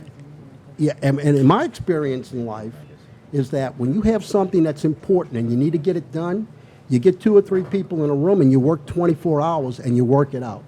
And if that meant getting somebody from the parish, that's the way I'd suggest we do this. Just to all the let you know, representatives. what's contained in here is a provision that go out, it's sort of like modeled on a request for proposals. Go out and give us a proposal. When you get the proposal back, Mr. Respondent, have a staple to it and says it. Give us a form of the contract you're proposing. So that's in your current version, Yes, sir? so I haven't read it. Yeah, so I said, give us back the contract so that we can start taking a look at it ASAP. And also another provision in here that wasn't in the original CEA is to make all of this contingent on funding. All right, I mean that's an ironclad rule in all public contracts. You've got, especially in the city of Harahan, you've got to have them. All contracts have to have. But the but a boilerplate. donor doesn't have to have funding. They're not covered by state law on funding for but projects. this is public money coming from the parish of Jefferson. But the parish of Jefferson, that should be a problem they should address. Again, notwithstanding the points you're making, doing this in a public forum is just silly. It's inefficient and it doesn't make sense. At this point, I'm going to go talk to Mr. Chatelain and Mr. Asbill. Before you do that, I just Okay. have one question. Okay. What's the difference between something like this or something where John Curtis takes care of that one We will field? now close the Address it. public hearing. What's the difference? I went out you there having John when Curtis taking care of a field, why not the HAA taking care of another field? When I first saw this in the spring, I got with the mayor and I went out there. I said, give me the lay of the land here. Who's doing what? And I have to tell you, this is a pretty sticky wicket with who does what out there. And one of my questions was, who gets the revenue off of these advertising banners? It's like, look, what's been done out there has been done over the course of many, many years, and there's just a custom and practice. It wasn't my job to sort of untie this Gordian knot and say, oh, well, if Joe Blow's doing this, Jane Doe ought to be doing this. All I had to focus on right now was Wilcox Field and the 90,000 bucks. Right, we're trying to understand that. Yeah. I'm just trying to And decipher so what the I- difference is. So the short answer Yeah. for me is that They I can't tell you what the closed. difference Oh, they is because I'm closed? not that familiar with it. Right. I'm just going to, I'll confess my ignorance on Okay, that. okay. Well, I'll since you and Mr. Chatelain need to go talk, I motion to table this till the end of the meeting, Second. You want to table it till the end of the meeting. Just to the. to the end, to further, okay, we've got a motion by Councilman Johnson to table it. Do I have a second? A second by Councilman Wheeler. All those in favor? Yay. Any opposed? We have 5 yeas, 0 nays. It is tabled.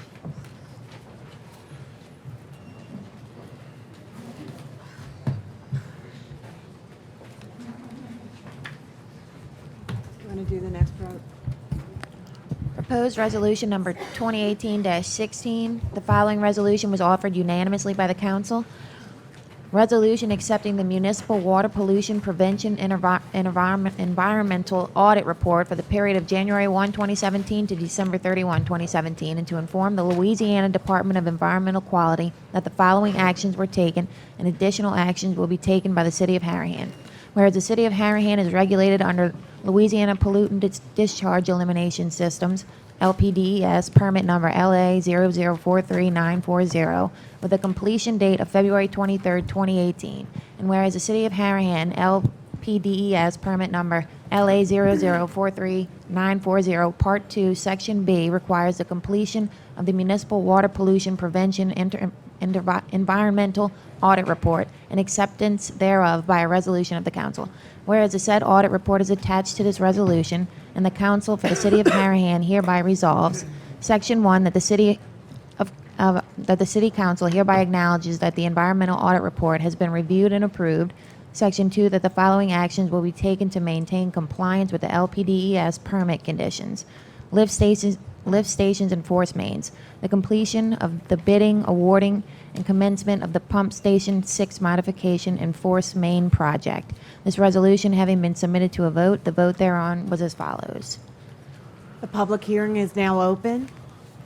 If there's no one wishing to speak during public hearing is now closed. Council discussion? Yeah, if you could come up and speak for a second. On this, with this whole report, it's saying that it's been reviewed and approved. That means that it's just been approved by, Well, it's a, because I don't know enough going on in this report to say that I approve it. right, it's a formality that's done every year. It's a calculation that they do as part of the annual reporting. It's a BOD level. The bulk of it is historical knowledge. And then there's also what activities have taken place. The sewers that were repaired, the part of the loan program that we did, the miscellaneous repairs that are done, and the future work that's coming up over the next 5 years. That's all included in the report, as well as, financial information. And this is a normal yearly thing? 'Cause We have done, apparently we've done this every year. I don't ever remember Right. accepting something like this in previous years. They've asked It's- us to do it this year. In my understanding, unless it's a new thing that they've required, I know that, I know we did the report for every year. The council resolution may be a new thing required as part of DEQ. That part I don't Right. remember.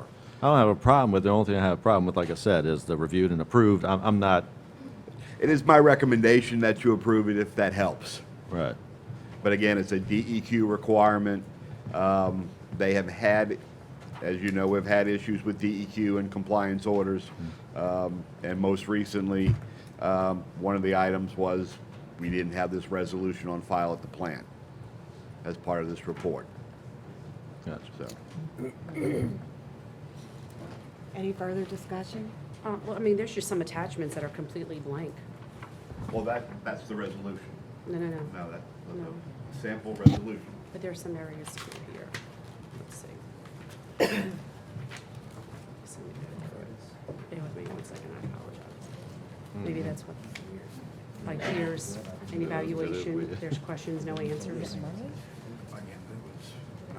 Oh, not out, okay, I'm sorry. It's okay. That's all Because right. we have blocks I here did the same too. thing. Okay. Just approve it. Okay. I'd like to further look into this before we make it, I mean, You want to make a motion to defer?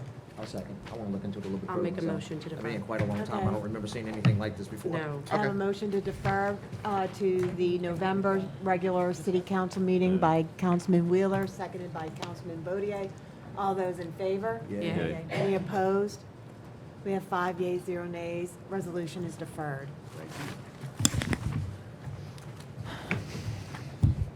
Proposed resolution number 2018-17. Who would like to offer this one? Wheeler. A resolution authorizing Chief Tim Walker to enter into a professional services agreement for and on behalf of the City of Harahan, Harahan Police Department, and Harahan, Louisiana, with Thomas P. Anselmo to represent the Harahan Police Department in legal matters relating to civil service as requested by the Chief of Police for the year 2018. Whereas the City of Harahan, Harahan Police Department, through its Chief of Police, Tim Walker, agrees to enter into a professional services agreement with Thomas P. Anselmo, McCrane, Sistrunk, Anselmo, Hardy, McDaniel, and Welch, LLC. And whereas council hereby agrees to furnish the following services: to represent the client as its attorney at law in legal matters relating to civil service as requested by the Chief of Police for the remainder of the year 2018 for the City of Harahan, Harahan Police Department. And whereas client hereby agrees to pay counsel $225 an hour for legal services and reimbursements of advanced litigation costs and reasonable expenses in accordance with the schedule promulgated by the Louisiana Attorney General for practitioners of counsel's years of experience. And whereas payment for services is due when rendered, billings become delinquent if not paid within 30 days of the invoice date. Now therefore be it resolved by the Council of the City of Harahan, Louisiana, acting as a governing authority of said city, that Chief Tim Walker is hereby authorized to enter into a professional services agreement for and on behalf of the City of Harahan, Harahan Police Department, in Harahan, Louisiana, with Attorney Thomas P. Anselmo to represent the Harahan Police Department in legal matters relating to the civil service as requested by the Chief of Police for the year 2018. The foregoing resolution having been submitted to a vote, the vote thereon was as follows. Public hearing is now open. Magine Casnay, 46 Oak Avenue, Harahan, Louisiana. I read the Harahan legals in the Advocate newspaper yesterday and was surprised to learn that Chief Walker wants to hire another lawyer for the police department. I understand this is to fight the Civil Service Board, whose attorney we are also paying. So are we paying two attorneys to fight each other? And if that includes, and if you include Mr. Pettit, the lawyer he hired to fight the mayor, the police department will now have 3 attorneys we are paying. Why is the chief fighting with everyone? I thought that board was there to protect the employees. So why is he fighting them, and how much more is this going to cost the city? This is money that could be used for other purposes.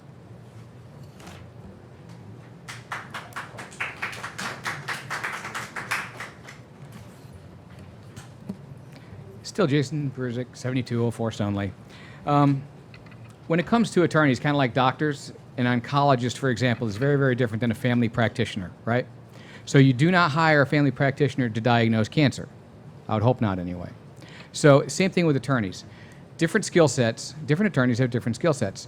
By way of example, Stephen Pettit hasn't just been fighting with the city, he's been beating the city because he's a trial attorney. That's what he does. Tommy Anselmo apparently has a different skill set that fits very well with civil service. I don't know what the issue is with regards to civil service, but because this is very specific to civil service, it tells me that there may be a need for somebody with that specific skill set. And if we're only paying $225 an hour, no offense, that's pennies for an attorney these days, absolute pennies. I was shocked to hear that. I know that my particular rate, I'm not going to say what it is, but it's significantly higher. So I like to think that with regards to Tommy, if he's cutting his bill to help Harahan out, and he knows civil service really well, and Chief Walker needs him, and he's only going to bill for the time that he's actually used. Think about that. He's only going to bill for the time that he's used at only $2.25 an hour. If the chief needs him because there's a civil service issue and he has a skill set, makes sense. I hope you pass it. Thank you.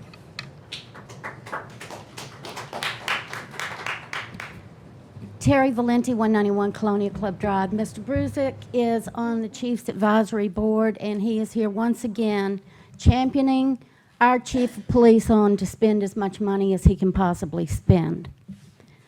I know Mr. Pettit said that he was billing for coming here to give us no information at all because he began his statement with, I hadn't had a chance to look at these documents, but he stayed for about 4.5 to 5 hours and billed us. I also heard several citizens when he said that $225 an hour is pennies, gasp and grab their hearts. We have a $6 million budget. The chief now enjoys 40% of that budget. He has bought cars, he has bought drones, he has bought motorcycles which have never been used. He has Mr. Pettit, and I have to apologize to Mr. Baudier for bringing up the reason that Mr. Pettit represented Mr. Baudier. I really wanted to point out that Mr. Pettit was Mr. Baudier's attorney. No coincidence there. And he's charging us to come to meetings because he wants to be transparent, but he wouldn't answer my questions. The spending that the police chief is doing has the citizens concerned. It's out of control. It's out of control. The money, the $25,000, the $12,000, the 20 police cars, the drones, the machine guns for Harahan. But no body cams for our policemen, for our safety and for their safety.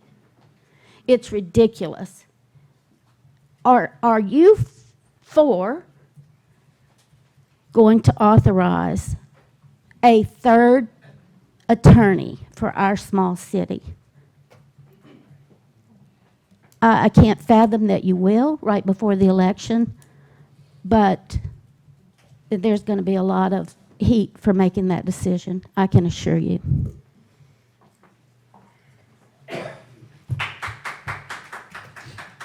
Kim Hasney, OK Avenue. I would just urge the council to really consider this. It's been my experience, and believe me, I've had a lot of experience when it comes to working with attorneys and for various attorney situations, that the more attorneys you have involved, the more you're paying the attorneys and the client is really getting less value. So I would really urge you to consider this before you actually add an additional attorney to a department that may or may not need it. I don't know the specifics, but it does seem rather not in the best interest of the citizens when you start getting so many attorneys involved in something. The attorneys tend to, and I'm not saying anything, and I don't know what Mr. Brusick charges, but I know he's looking for a city attorney job, so, you know, I don't know what he's going to charge us, but just please don't get more attorneys involved than that has to be, because then you're spending too much money on attorneys and not enough on the citizens. I just would like you to consider that. Thank you. The public hearing is now closed. I'd like to ask that we recess until the city attorney can be back to ask questions about this for council discussion. Can we take a 5? I'd like him here since this is about an attorney. 5 minutes, but I'd like to just see where he is. Why don't we table this one too, and we can bring both of it? We can take, would you drive? We Don't can do matter. that. Because I Just think- table it No, later for the right- until. Okay, whichever. Can I have a motion? All right, I motion to table this until that end of meeting with the other resolution so we could have the city attorney here. I have a motion to table till the end of the meeting by Councilman Johnston, seconded by Councilman Benton. All those in favor? Yay. Any opposed? We have 5 yeas, 0 nays. The resolution is tabled.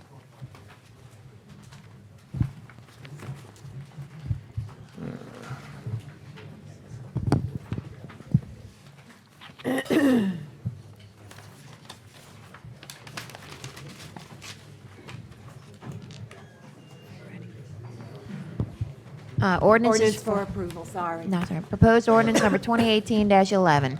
The following ordinance was proposed by Councilman Benton and seconded by Councilman Can we Johnston. have quiet in the chambers, please? Thank you. This proposed ordinance is Hold on, serving. Nicole, please.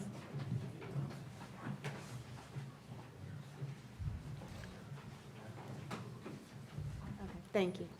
This proposed ordinance is serving as providing the council with written notification and as mandated by LSA RS 391310 that when there has been a change of operation upon which the original adopted budget was developed, the governing authority shall adopt the budget amendment in an open meeting to reflect such change.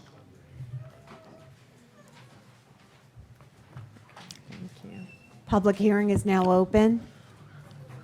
If there's no one here for public hearing, we will now close the public hearing. Council discussion?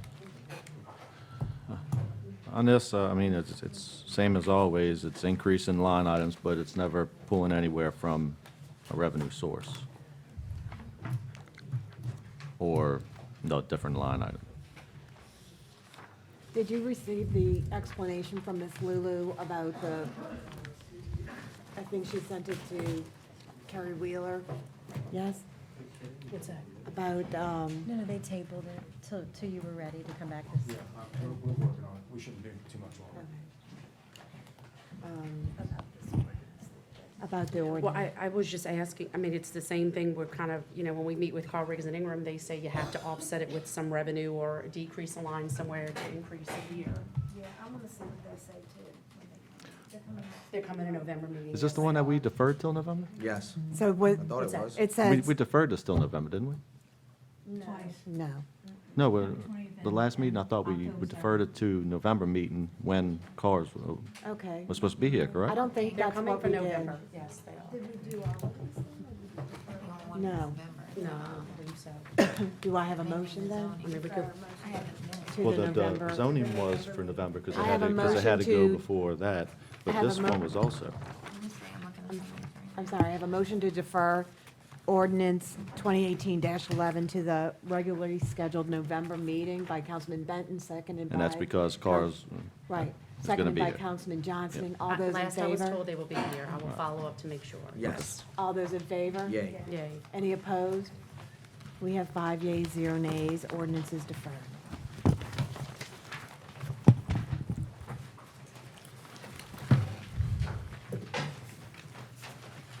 Proposed ordinance number 2018-14.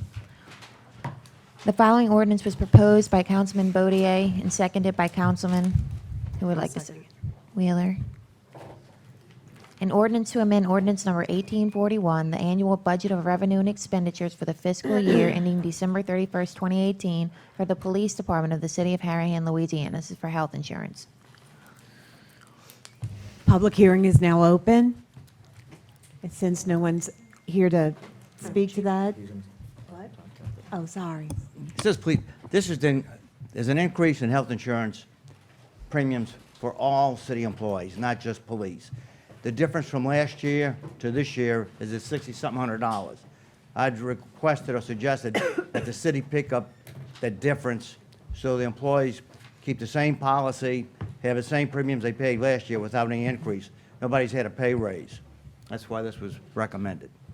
So it's not just for police employees, this is for all city employees.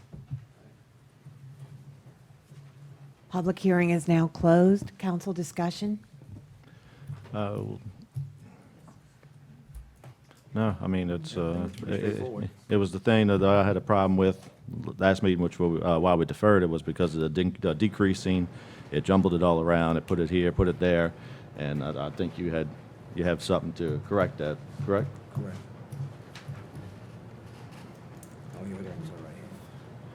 2018-4. 14. We're gonna ask them in 2018-4. 14. I'm sorry, and we're gonna add, section by increasing the capital general expense of the police department on account number 34-4-112-40910, and the amount of $6,665.18 for specific proposed for paying insurance premiums increased, expected to be paid by all city employees in Harahan for the year 2018-2019. And I do have it. The amendment. Who's seconding the amendment? Motion for Wait, amendment? wait, I want to have a question for you, Tim. So you're saying where the expense is going to go, but not where it's coming from? No, that's what we're saying, where it's coming from, where it's going to.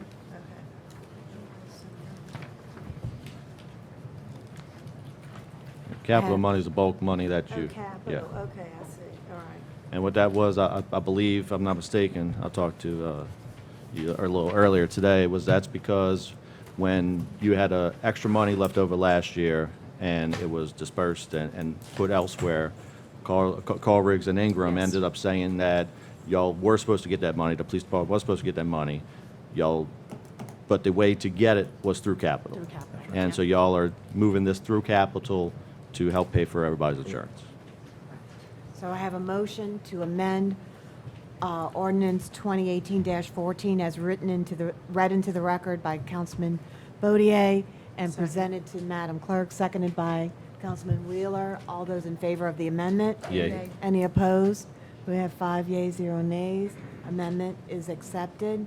Any further discussion? Do I have a motion to? I just want to say one thing that I'm really confused by this because I feel like Carriggs and Ingram and Miss Lulu seem to contradict each other.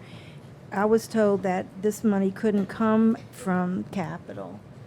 And so I'm just voting against it because I just don't understand, and I'm not going to vote for something that, I would rather wait until Carriggs and Ingram Right, comes. that's fine. Well, they were here earlier in the year, and they had talked to us about that at the meeting. But, yeah, right, I understand. So I just want to say that's why I'm voting against it. So do you want to have a motion to defer it until the next meeting, or do you want to? Those Bodier's. No, I want to vote on it. Okay. Do I have a motion to proceed with the vote to accept the ordinance? Motion. I have a motion by Councilman Johnston, seconded by I'll second. Councilman Bodier. All those in favor? Yay. Yay. Any opposed? Nay. We have 4 yeas, 1 nay. Ordinance passes.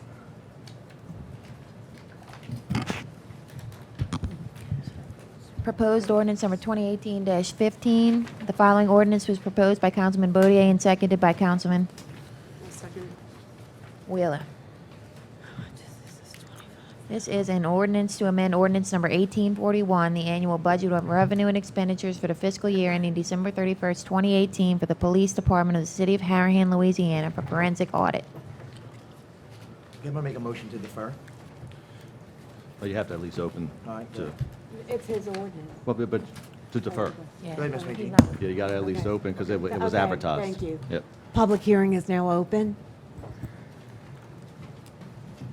Major Casnay, 46 Oak Avenue, Harahan, Louisiana. This ordinance 14, it says the police department. Now, the chief said for the whole city's insurance. Right. Did y'all change that? Wait, we're on The- 15. the We're on 15 now. One just before this one, 2018-14. The ordinance says for the police department, health insurance. Chief Walker just got up and said not Yes, only ma'am. for the police, but Ms. the whole. Magine, it is in the body of the ordinance. It says for all of the city of Harahan. It's in the body of the ordinance. Okay, Yes, because ma'am. this said police. Yes, ma'am. Right. Okay, now, I want to speak on the 15. Okay. All right. The one we on right now. This ordinance has Chief Walker calling for forensic audit. The last investigative audit was prepared by the Louisiana Legislative Auditor and found many problems from the last administrations, including that purchases had been made without going through the bid process. This council refused to accept their findings as stated. $25,000 for this audit when the legislative auditor can do the same thing at no cost to the city is a terrible waste of taxpayers' money. If you want this audit, contact the state and have them come in and do it. But know that their findings may result in further actions being taken. Thank you. Public hearing is now closed. I'm sorry, do you mind if, Oh, I don't mind, come on, no, come on, Ms. Kim. I'm sorry, public hearing, do I have a motion to open the public hearing? Motion. I have a motion by Councilman Johnston, seconded by Councilman Wheeler. All those in favor? Yay. Any opposed? We have 5 yeas, 0 nays. Public hearing is I'm open. just curious, since you said it, does it cost $25,000? And that's just a question, I have no idea. But does this forensic audit cost $25,000 to do when somebody else can do it, like the legislative audit? Just a question. Public hearing is now closed. Council discussion. I'm gonna make a motion to defer, Mayor. I have a motion to defer to the November. Yes, ma'am. I have a motion to defer to the regularly scheduled November 2018 City Council meeting by Councilman Bodier, seconded by I'll second. Councilman Wheeler. All those in favor? Yay. Any opposed? We have 5 yeas, 0 nays. Ordinance is deferred. Proposed ordinance number 2018-16. The following ordinance was proposed by Councilman Bodier and seconded by Councilman Wheeler. An ordinance to amend ordinance number 1841, the annual budget of revenue and expenditures for the fiscal year ending December 31st, 2018 for the Police Department of the City of Harahan, Louisiana. This is for purchase order number 086720. Thank you. Public hearing is now open. Nadine Kesney, 46 Oak Avenue, Harahan, Louisiana. I'm getting tired of coming up here every month with the same thing I have to complain about. This ordinance is a very vague ordinance. No changes have been made since the last meeting. We learned at that meeting that this purchase order is for submachine guns that cost over $12,000. But were they put out for bids, and if so, how many bids were received? As submachine guns, I'm not sure where or how they would be used. Are our officers receiving training on them to use? I would also like to know why the police chief is allowed to buy equipment without using the bid process or the state contractors. With all the new equipment he purchased, including 10 cars, plus 2 Dodge Durangos that haven't come in yet, 66 guns with ammunition, a drone, the tasers, the shotguns, the rifles, and the submachine guns that were well equipped to fight World War III, unless he decided to buy a guided missile. All this for that is a 2.1 square mile, a force of 20 officers, and a population of less than 10,000 people.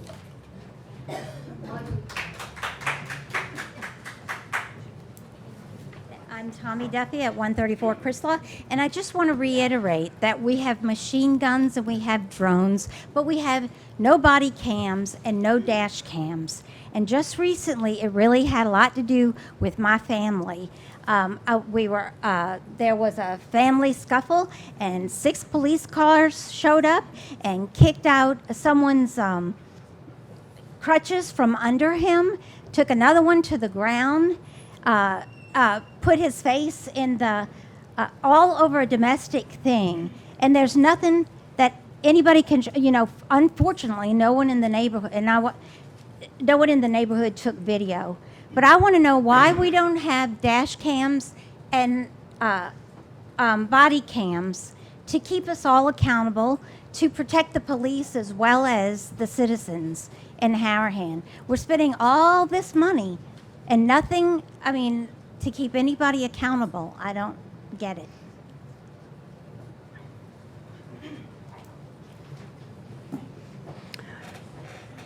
Felicia Jordana Hickory. I just want to say that I have absolutely zero confidence in Chief Walker as far as gun purchases. We can't even keep track of guns that are actually in the police evidence locker. And I don't know why he gets away with not following the same laws that everybody else is supposed to. You're supposed to put a bid in. If you're not going to put a bid in, then you're supposed to go through the state-authorized contractors. He just gets to do what he wants, and it's up to this council to stop him, and y'all haven't.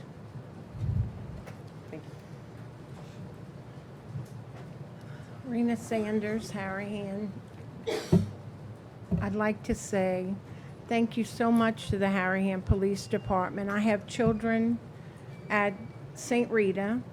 My neighbors have children at Harahan Elementary. And the training that these officers, that y'all have put these officers through, gives me such a, I'm so glad that I don't have to worry about my kids with some shooter or something like that, So I just wanted to say, Chief, outstanding. Thank you so much. Public hearing is now closed. Council discussion. Again, like I said earlier, last time was the moving the monies all around is what I had a problem with. All right, so I'm gonna make a motion to amend 2018-16. And I'm gonna add into the body of the ordinance by increasing capital expenditures of the police department capital outlay account number 34-4-112-40920 in the amount of $12,133.14 for the specific purpose of paying purchase order 086720 issued to Clyde Armory Incorporated on December 29, 2017 by the police department. And that's taking the place of the decrease in I have, paragraph. That's correct. I have a motion to amend the ordinance as read into the record and presented to the city clerk in writing. Yeah, I gave I it. have one. By Councilman Bodier. Do I have a second? Second. I have a second by Councilman Johnston. All those in favor of the amendment? Yay. Any opposed? We have 5 yeas, 0 nays on the amendment. Further discussion? Chief, if you, Can I just ask Yeah. a quick question, Tim? I thought we had to increase and decrease whenever we did well, this is this. from capital again. Capital's the. So it's saying, understand it's from capital, understand it's from capital, but it Because it's just, got a it positive just, fund balance. I understand that it has positive fund balance, but it just seems, I don't know, it doesn't seem to me to be clear that it's coming from that. It just says increasing Yeah, increasing the line. from to capital, 341, so the right. money's coming from capital. Coming from capital, Okay, yes. all right. Okay, as I mentioned at the previous meeting, this purchase order for these weapons were issued last year. Yes, there was 3 bids obtained. This is the low bidder. The guns are on order. They're being manufactured overseas. They haven't come in yet. But again, it was purchased from last year's funds. There's been some discrepancy about this purchase order being canceled. Ms. Lulu told my secretary and myself it was canceled by Carl Riggs and Ingram. Carl Riggs and Ingram wrote back and said they can't cancel anything. I've written to the legislative auditor, and it indicated to me that the purchase order should still be good. See, if it was some other item or product that the city purchased, and it would take a considerable amount of time, more than 3 months to manufacture, and they order in December. That means they gotta go through the process all over again, even though it was in last year's budget. It should transfer over and stay with the purchase order. It was encumbered, it was ordered. Chief, can I just read this email from Ms. Lulu? It says, "Dear Chief, your semantics as laid out below is incorrect. The purchase orders were not canceled. They are still in the system as you had entered them. I in no way ever said they were canceled. What I said was that they were not accrued for in the 2017 audit because per conversation with the auditors, even though the POs were entered on the last days of the year, they were not received within 3 months. Therefore, under government auditing standards, they were not allowed to be accrued for. If CRI has anything further to add, that would be appreciated." And CRI responded. They didn't cancel anything. What Ms. Lulu told Ms. Whittle and myself when we were in the mayor's office, they were canceled. So, like I said before, the purchase orders entered, it's incumbent to a department. If it takes more than 3 months to fill that order, what happens? It doesn't mean anything. I mean, you made a bonding contract with a company when you audit something, whether it's a piece of equipment, a vehicle, or whatever. Right, understand that. They were received within 3. I'm not getting into it. Any further That's all I have. discussion? Okay, thank you. Any further discussion? No discussion. Can I have a motion to proceed with the vote to approve? Motion. I have a motion by Councilman Johnston, seconded by Councilman Bodier. All those in favor of approval of the ordinance? Yay. Any disapprove? Nay. We have 4 yeas, 1 nay. Ordinance passes.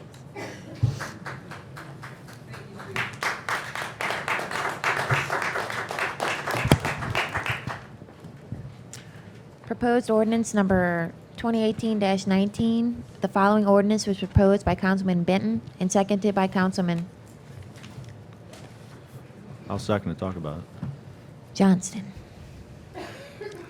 This proposed ordinance is serving as providing the council with written notification as mandated by LSA RS 391310 that when there has been a change of operation upon which the original adopted budget was developed, the governing authority shall adopt the budget amendment in an open meeting to reflect such change. I want a motion to defer this until the next meeting with I have an- CARP I think CRI. So have to at least see if anybody wants to come up and talk about it. Oh, that's right. If she offered it, I thought that Gil said. No, it. you- Only if you withdraw it. We'd hate to Right. do that and then have to re-advertise it. Because Okay. it was advertised, you have to at Public least open it hearing up. is now open. If there's no one here to talk to the public hearing is now closed. Councilman Benton? Make a motion to defer To to the the November- November meeting. I have a motion by Councilman Benton to defer to the regularly scheduled November city council meeting. Do I have a second? I'll second. I have a second by Councilman Johnston. All those in favor? Yay. Yay. Any opposed? We have 5 yeas, 0 nays. Ordinance is deferred. Ordinances for an introduction. The following ordinance was proposed by Councilman, this is proposed ordinance number 2018-20. Who would like to introduce this ordinance? What's that? I'm sorry. Who would like to introduce this ordinance? Okay. I'll 2018-20? introduce it. I'll Yep, Benton. introduce it. Mhm. As mandated by LARS 391311 to adjust beginning fund balances to actuals per the 2017 audit. This is an ordinance amending ordinance number 1841, the annual budget of revenues and expenditures for the fiscal year ending December 31st, 2018 for the city of Harahan, Louisiana. And proposed ordinance number 2018-21. The following ordinance was proposed by Councilman Bodier. This is an ordinance amending ordinance number 1841, the annual budget of revenue and expenditures for the fiscal year ending December 31st, 2018 for the Recreation Department Capital Project Fund of the city of Harahan, Louisiana. No old business, new business number 1, monthly financials with budget to actual comparisons. Any discussion? Probably push that off until when Carl Riggs and Almost Ingram feel there are needs here. to be a meeting strictly about this budget. Right, right. Didn't we try that? We tried. But, I mean, so 77 probably, pages. well, Keep trying. well, November, they're gonna be here, auditors are gonna be here, so that'll probably be the best time. Okay. All right, so I have a motion by, Yeah. we've done Well, our it- it- discussion. You don't have to Okay. motion, it just, Um, yeah, just yeah. move. Anyway. Kevin Durr, HFD Civil Service Rep. Is he here? He's not here. Or just You want leave to, it on the you want me to? okay. Can we just leave it next month? So, yes. It's even here. Did we want to? I would like It's to just motion. announcing that he's the, Oh, it's yeah, just it's an over there. announcement. Oh, okay. Mr. Durr doesn't have to be here. He was elected by the fire department to be their civil service representative. Okay. So they actually elect him. It just needs to be noted Okay. and Gotcha. by the council. Okay. Thank you. And Really then nice. after that, I motion for a 5-minute recess so we can figure out where we're at with these resolutions. Well, do we want to just, we can do secretary's report? Sure, Pay the let's, bill. let's, might as well. Let's- Might as well. Perfect. Do you mind? No, I don't mind. Secretary's report? Secretary's report for September 2018, total revenue $786,000, $382.22. Pay the Anyone pay bills? September, bills paid in September, $343,447.36. Executive session is none. Now I motion for a 5-minute recess to check on the resolutions. Thank you. We have a motion for a 5-minute recess by Councilman Johnston, seconded by Councilman Wheeler. All those in favor? Yay. Any opposed? 5 yeas, 0 nays.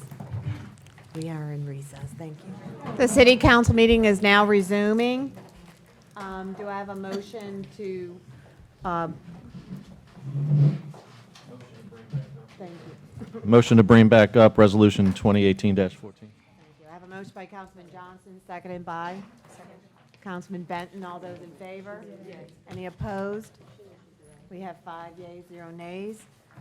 Proposed ordinance, Resolution 2018-14 is now brought back up. We did have public hearing before, correct? Yes. And now Yes. we're Yes. council discussion, Correct. correct? Correct. All right. I made a discussion, if I could pull y'all up to, y'all worked out the details with Mr. Burris, if y'all want to talk about the comfortability or, yeah, I'm calling y'all up.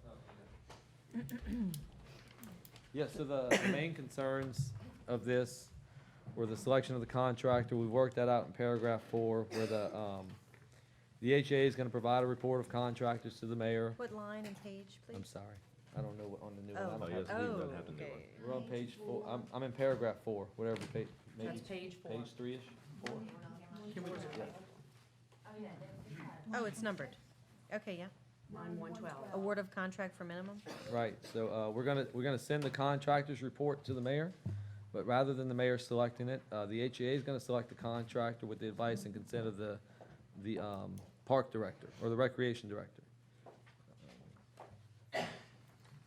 And it is clear that it can be one respondent or respondents? Yes. And then the other significant change was payments. The parish made it very clear on the phone a few minutes ago that the city cannot have any say in the payment of these invoices because it's an agreement between the parish and the HAA. What was unclear, and I will correct, is that the parish is not directly paying the contractor. The parish is going to be paying HAA in a reimbursement process. However, to satisfy the trust issue, the HAA will open a separate trust account for those payments from the parish to go into and pay the invoices out of that trust account. Mr. Beers, if you have anything. No, I had the issue on the trust account was important for me so that there's no issue of commingling any of the parish money with the HAA's funds, and Jason was good with that. Jason wanted to make a change. I placed in here in line 129 and 130 a provision for disputed invoices to be submitted for mediation under rules established by the American Arbitration Association. Jason would like to make that applicable to the entire agreement, any disputes under the agreement, which is fine with me. I think that's the most efficient way to do it. If you've got some proposed language to stick in there.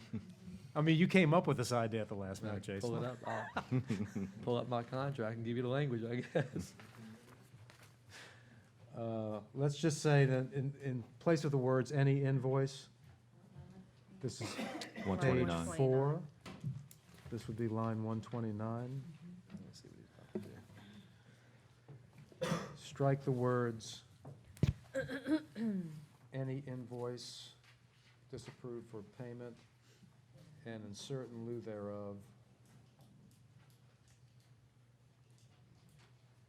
any disputes.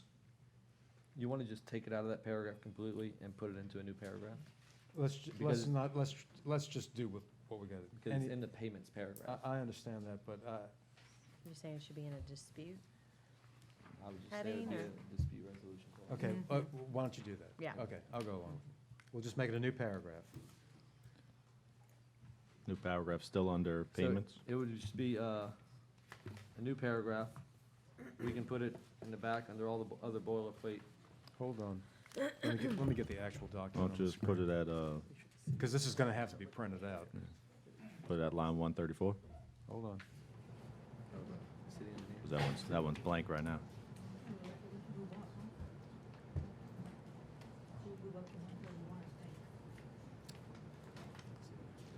Bear with me a minute.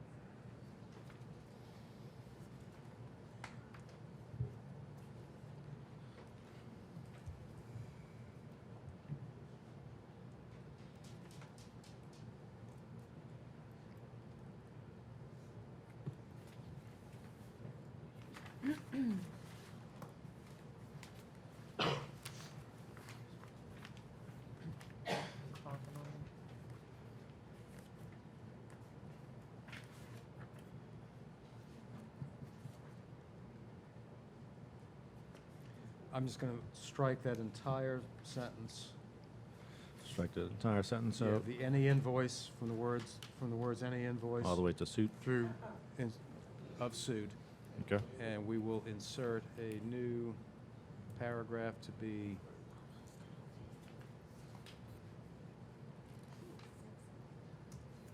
paragraph 19. She's crazy. Paragraph 19. Yeah, there'll be a new paragraph 19, which will read,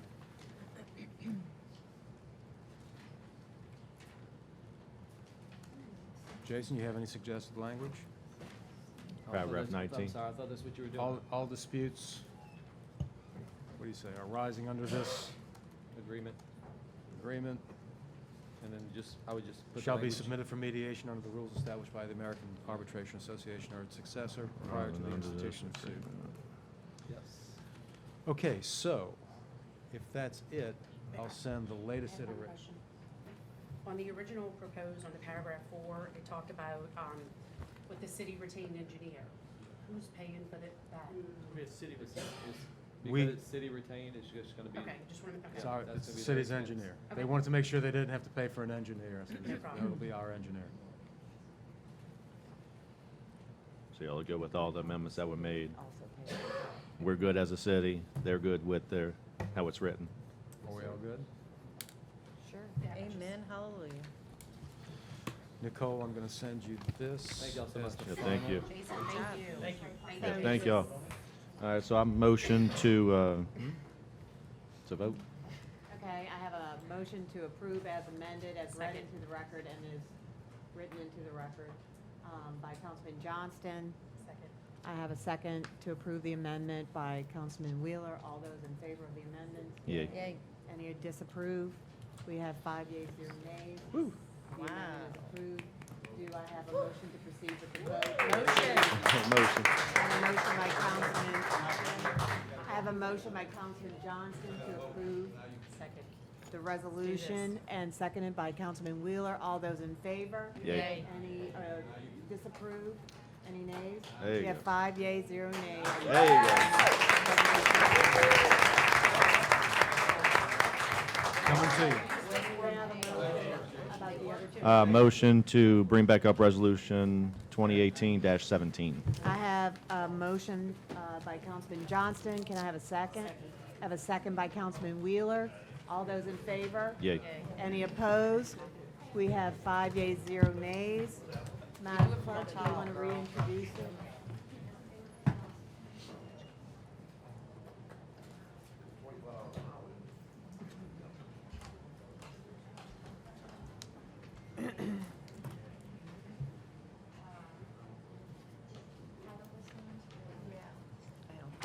Proposed resolution 2018-17, this was the resolution authorizing Chief Tim Walker to enter into a professional services agreement for and on behalf of the City of Harahan, Harahan Police Department, and Harahan, Louisiana, with Attorney Thomas P. Anselmo to represent the Harahan Police Department in legal matters relating to civil service as requested by the Chief of Police for the year 2018. Did we do public hearing We did. already? We did. It's council discussion. Discussion. Chief, I'd like to ask you a question. Why do you need another attorney? It's for a separate issue. It's a civil service matter that's coming up next week that we need some representation. And so is the city attorney conflicted out on that, or, I have the right to choose who I want. and I hasn't prefer Mr. to choose Mr. Anselmo. And Mr. Pettit, hasn't he been working on some civil service issues? A little bit, but I prefer to have Mr. Anselmo handle this issue that's coming up next week. Okay. What specialty does Mr. Anselmo have with civil service? He's had some prior experience with civil service in Harahan. So- It doesn't matter. So this is an attorney to, I'm just asking, It's attorney Chief. represent the police department, yes.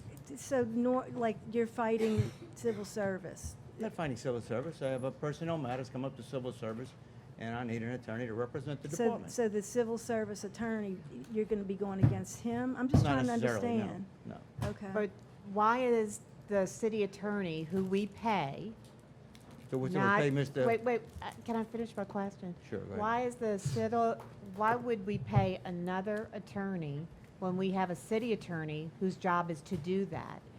Mr. Burris is well-versed in civil service law, as his record shows. He's not conflicted out for any reason. And in fact, I must say, the hourly rate that you've agreed to for Mr. Anselmo is higher than the hourly rate that we pay our own city attorney. Well, our rate's the rate set by the state. No, it's not. It's the rate No, that's by not- his experience. That is absolutely untrue. That's not true? No, the Attorney General of the state of Louisiana sets recommended levels of payment depending on the number of years of experience. Okay. With my number of years of experience, I would be entitled to charge over $200 an hour to the city of Harahan. Instead, I bill it at the rate of $175 an hour, which is the rate approved for attorneys with 5 years of experience. Okay. And I have to tell you, Chief, there is one legal officer for this city. The first case I was hired for this city was a civil service matter. And I have consistently told this council, and it is my consistent opinion, that if there is a conflict between elected officials, they need their own lawyers. But this, this is, I've heard nothing to explain why there is a conflict. And ladies and gentlemen, all of you, as you're very well aware, just occupy these seats for a little bit of time. But in matters that deal with the legal posture of the city of Harahan, you are putting this city at peril by establishing a precedent where the police chief goes out and gets his own lawyer, and on a civil service matter, and there is no clearly expressed one direction being taken by your legal officer. As the city attorney of this city, I have general oversight over all matters that deal with the law in this city. And for me not to know what's going on in the civil service matter is unconscionable. These are not separate employees. This is not a separate independent agency. This is the police department of the city of Harahan, and I need to know what's going on with the civil service aspect of this city.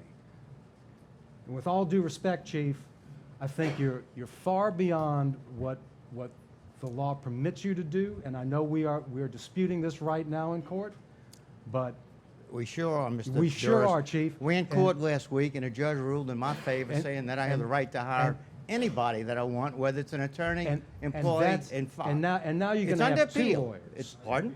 And it's under appeal, but that's what the judge ruled. I don't need to come to the council to ask for this.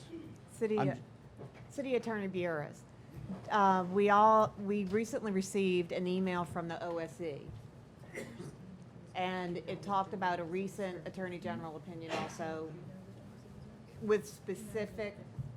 A recent Attorney General's opinion, which caught even me by surprise, was that civil service boards must first go to the Attorney General for approval to hire their own lawyers, which imperils Mr. Credo's position, since Mr. Credo, his being hired by the Civil Service Board was never approved by the Attorney General.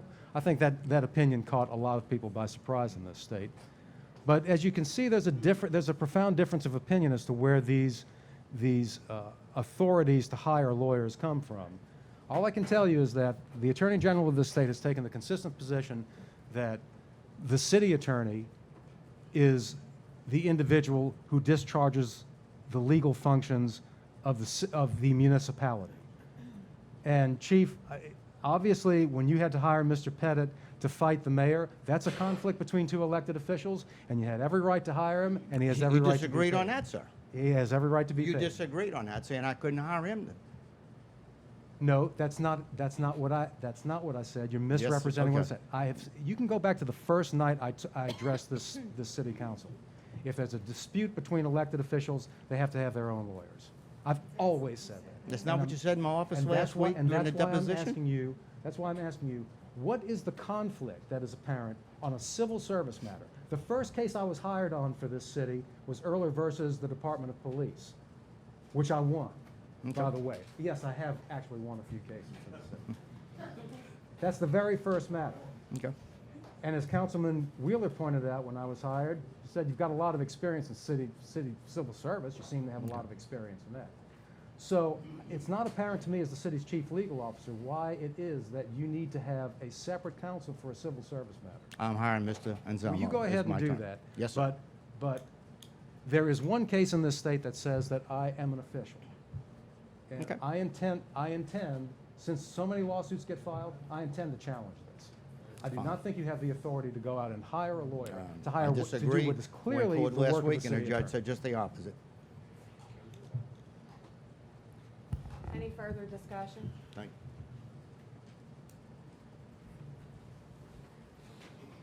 Do I have a motion to proceed with the vote?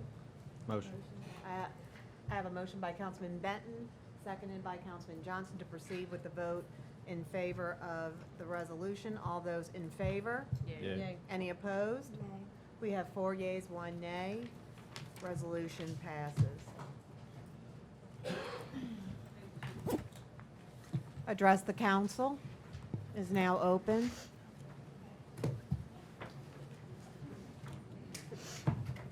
You found the ordinance for us? I did. Rena Sanders, Harahan. Hey, is it just me, or is Wilson sinking again? After how many months? How many months those professionals did that job? 2 months? It's sinking again, guys. I had my grandkids in the car. It had rained. It was a solid puddle. I didn't know if the ground had totally gave way or what else. I backed up and went down 6th Street. Wilson is sinking again.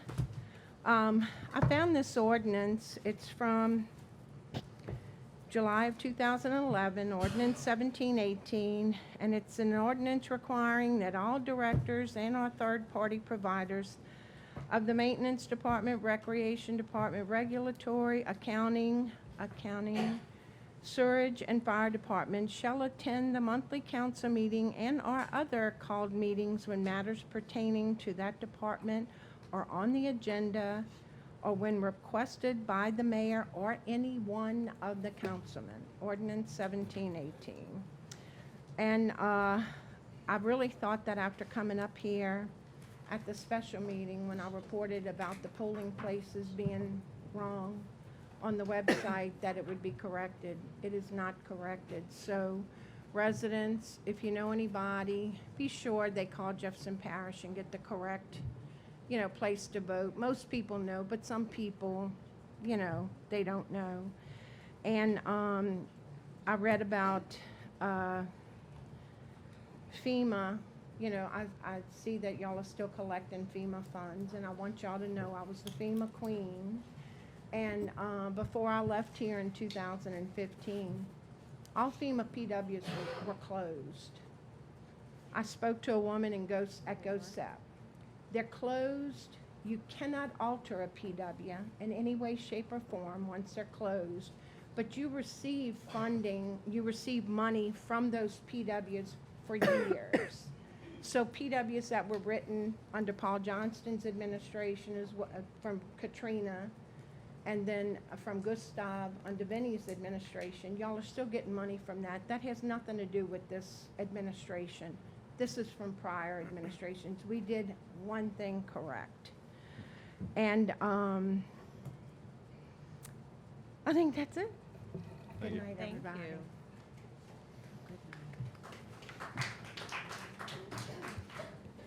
Eric Chatelain, President of the Harahan Athletic Association. I want to thank the city attorney, parish employees, parish elected officials, all of the elected officials up here for allowing us to go into this agreement with the city and the parish. I think it's going to help this playground move forward. I just wanted to thank you all.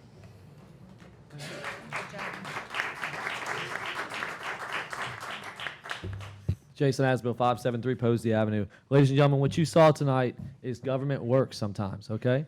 We got two people to sit in two smart people to sit in a room with two attorneys, and we figured this thing out.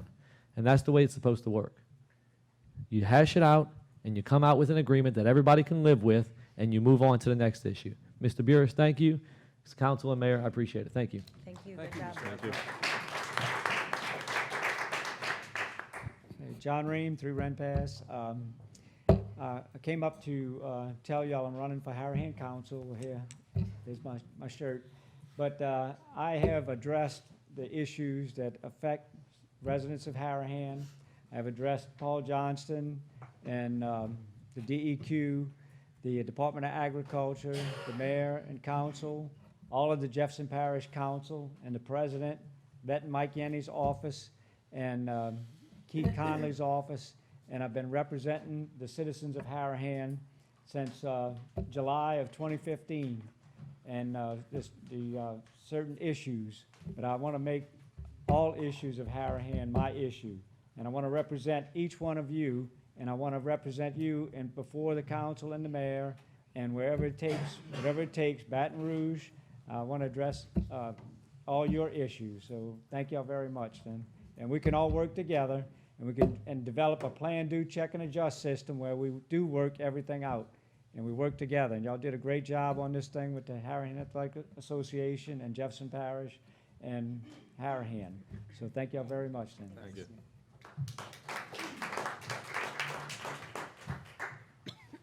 Felicia Giordino Hickory. I just wanted to address the forensic audit that was spoken about at the last meeting. It's my understanding that the state of Louisiana will actually do a forensic audit at no extra charge.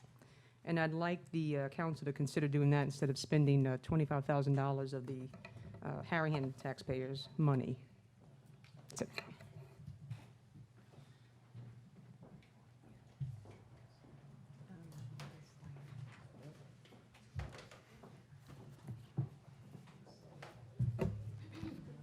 Still me.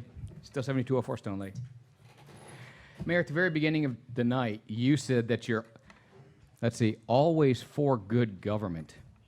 So my question then becomes, why didn't you notify this council of your relationship with regards to the Romelli contract to somebody that was in business with you, and you gave a multi-million-dollar contract to the father of your business partner? Is that good government? Yes or no? I'd also like to ask, you mentioned, I heard earlier about this insurance and civil service and yada yada, causing me to wonder, and maybe Gilbert Burris can answer this question. Is the mayor civil service, yes or no? Of course the mayor's not civil service. Well, then why is she getting insurance? What do you mean get insurance? She receives insurance, right? I don't, Is there an ordinance authorizing it? I don't know. Fair. If she gets insurance, and I don't know that she does, by the way, folks, but if she does, is there an ordinance authorizing it, yes or no? I haven't been able to find one, so I'd be curious to know if there was. So if there's not an ordinance, and she's not civil service, wouldn't she, and she was taking insurance, wouldn't she owe the money back too? Wouldn't she? What do you think, Gilbert? You know, If she's getting insurance. health insurance? Health insurance, yeah. I don't know. I haven't researched. I don't know the answer to any of your questions. Fair enough. Now, I am going to get into a question that you will have, I think, some opinions on. But I would ask the council, before allowing a budgeting for an appeal on something that really boils down to whether or not the mayor has control over something, that's really what it's about. Why would we spend the tens of thousands of dollars over an appeal, which means he's already lost, by the way? Now he's trying to say, no, to another court, please, please, please, find that I'm right. Why would we waste the tens of thousands of dollars on that? Because it just doesn't make any sense. It's not an appeal, it's a writ application. You're taking a writ. Okay. Yes. Fantastic. How much did that cost? Well, so far it hasn't cost anything because I haven't written the writ application, but I would That makes estimate, me I happy. would Okay. estimate that the cost would be in the neighborhood of $3,000. $3,000. And we're complaining about $12,000 to keep our kids safe. And this is just about control for the mayor. No, it's not about That's control. really what It's it not is. about control for the mayor, Mr. Brusick. It's about the process of government and what the relative authorities are of the elected officials of the city of Harahan, okay? And The just relative authorities. That's control. Well, you know, Mr. Brusick, the two leading cases on the Lawson Act and the powers of police chiefs and the council and the mayor both come out of this city. The Doyle case. Sure. Yeah, yeah, they both come out of the, and why do you think they come out of this city? Out of this city? I don't want to speculate. Well, but it's because maybe you guys are the cutting edge of Lawson Act law because the questions of relative authorities get asked, and they've been answered in a couple of cases that are cited statewide. One of which is if you budget unlimited funds to the police chief, can you thereafter control how he spends it? And the answer is no. Another question that was asked in another case was, can you pass an ordinance, city council, that constrains the mayor's authority to deal with city employees? And the case was split. And where there were 4 issues presented, 2 went the council's way and 2 went the mayor's way. And by the way, one of the lawyers on that was Mr. Tommy Anselmo Jr.'s grandfather, Sal Anselmo, who taught me municipal law. So these questions, and you guys have seen Attorney General's opinions on ordinances you've passed that have said you're exceeding your authority. This is a real question as to whether the police chief gets to hire lawyers at whim. Now he's got 2. The city, the municipality, has 1. But now the police chief is going to have 2. The question of whether he has that authority has not been addressed by the courts, and it needs to be. And it It needs to makes come sense out to of me. you, out of your city, because you're the city that, has presented the question. This isn't going It's against my time, unresolved. is it? Now, I'm just I curious. want to pause. You Okay. have 16 seconds left. And the last thing I wanted to say was with regards to attacking individual members of the community from up here at this podium. With all due respect, Mayor, and whoever winds up winning the next election, I hope to God, please don't let that happen anymore. It's not appropriate to attack people out there from here. It's just not. Reports, Chief Walker, report, I'm sorry. You've already talked and addressed the council. Did you do the second time? Yes. Okay, we will now close address the council report. Tim Walker, Harahan Police Chief. Make one comment before I go into this. Mr. Bursch, y'all had hired a second attorney on the first case. If you remember correctly, you were taken off, and the city did hire a second attorney. What were you talking about, Chief? On one of the cases that you handled, you were taken off, and then the mayor hired a second attorney. So you have had 2 attorneys handling one of the Oh, cases. no, that's a different the issue. mayor's issue. That Oh, wasn't being okay. represented. Mayor's. That wasn't representing All the right. city of Harahan. Monthly stats for September 2018. We had 687 calls for service, 16 auto accidents, 72 citations issued for 130 charges. We had 13 patrol requests. Number of arrests were 13 for narcotics, 17 narcotic charges, 10 were felonies, 3 misdemeanors, 4 cities. Other arrests were 104 for 171 charges, 8 felonies, 129 misdemeanors, 22 city, and 12 traffic. Folks, there was no murders, no rapes, no robberies, no residential burglaries, no non-residential burglaries, no attempted burglaries, no motor vehicle thefts, no attempted motor vehicle thefts, 5 larceny thefts, and 17 assaults in September. Thank you. Councilman Hewitt? Councilman Johnston? Yeah, first of all, have a happy and safe Halloween. Make sure you keep eye out for the kids that are out there trick-or-treating. That's the main worry. Next up is the election, of course, coming up November 6th. Really enjoyed serving this community for the past 4 years, and I would appreciate the support again this time around. Either way, if I get your vote or not, please get out and vote, exercise your right, and that's it. Thank you. Councilman Bodier? I wanted to talk about Tyler real fast. I wanted to let everybody know that this entire council voted unanimously to do the work on Tyler, and we're proud that we got to work together on that. I know some people have said taking credit for it, but I want to make sure that this entire council got credit for it as well, because we all worked together on getting that going. As far as Mr. Reams goes, I've owned a piece of property on a river at one point, and I want to let you know that Harahan does have the right to the middle of that river. And of course, it is the administration's authority to enforce that. And though we have spoken, you and me, and I've actually called back there and tried to do something about it, and I mean, I can raise as much cane as I can, and sometimes we get things done like that, but it's up to the administration here to enforce that. And if it doesn't get enforced, then this is where you have to come. If it was my mayor's office, we'd be having some problems back there, I guarantee you. As far as the election goes, I am running for mayor, but I want to say, for me, this election is about compassion. I've been up here, I've served under 3 mayors now, I've served under 3 police chiefs, and I've never watched this city go so toxic as it has been over the past 4 years. I think we've lost compassion. I think we have lost our ability to be friends with one another. I think that we've played this game on Facebook as citizens of attacking one another in a vile way, and now the result is this. I never try to encourage it.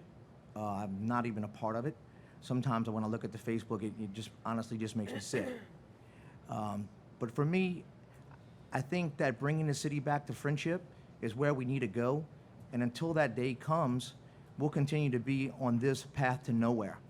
If we can come together as a city in a time of unity, we can move this city forward. I believe that the best days of Harahan are still yet to come, but we need a leader that can guide us in that right direction, and I believe I am that leader. And I'm asking for your vote on November the 6th, number 74, Tim Bodier for mayor. Thank you.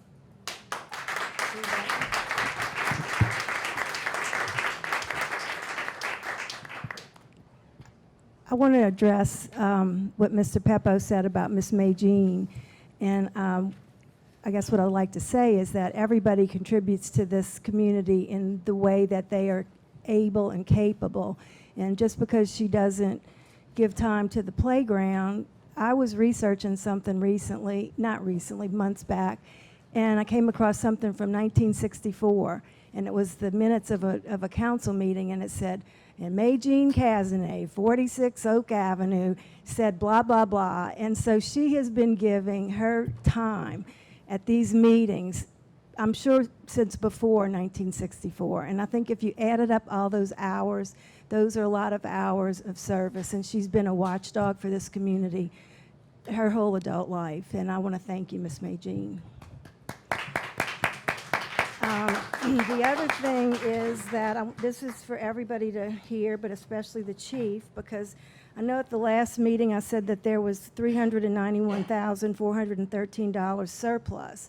Of that surplus, only $65,000 is available until the end of the year. That is our only cushion in the city. 127 is for DEQ of that money. 127 is for DEQ payments. 99,000 is for asset forfeiture, and 98,000 is for year-end payables. So it seems like a big number, but it's only 65,000 that we have for any emergencies that might pop up. And if all of these ordinances are passed, we're going to have very little money left for any emergencies that arise. And the last thing is, I too am running for council again, and I would appreciate your vote. And as Councilman Johnson said, whether you vote for me or not, just get out and vote. Thank you. Councilman Wheeler? Yes, Mr. Brusick, I understand when you say it's a hard act to follow when you're the last person. So I'll make it short and sweet. Yes, I want everybody to have a safe and happy Halloween. Please come out if you can to the Jambalaya Cook-Off. It is clearly the biggest fundraiser for our playground. And also the bake sale that'll be coming up in November. And of course, I too myself am seeking re-election for the Harahan City Council. I will say these first 4 years for me have been a little difficult, but that's, I guess, the trials and tribulations of politics. I do agree that I think the comments on Facebook are just I don't know if disgusting is the word to use, and I hope I'm not offending anybody. I just hope that people don't make their decision on what they read on Facebook and how they're going to vote for people in politics. I would love nothing more than have the honor to serve the citizens of Harahan for the next 4 years, but again, I wish all candidates the best of luck, and again, have a safe and happy Halloween.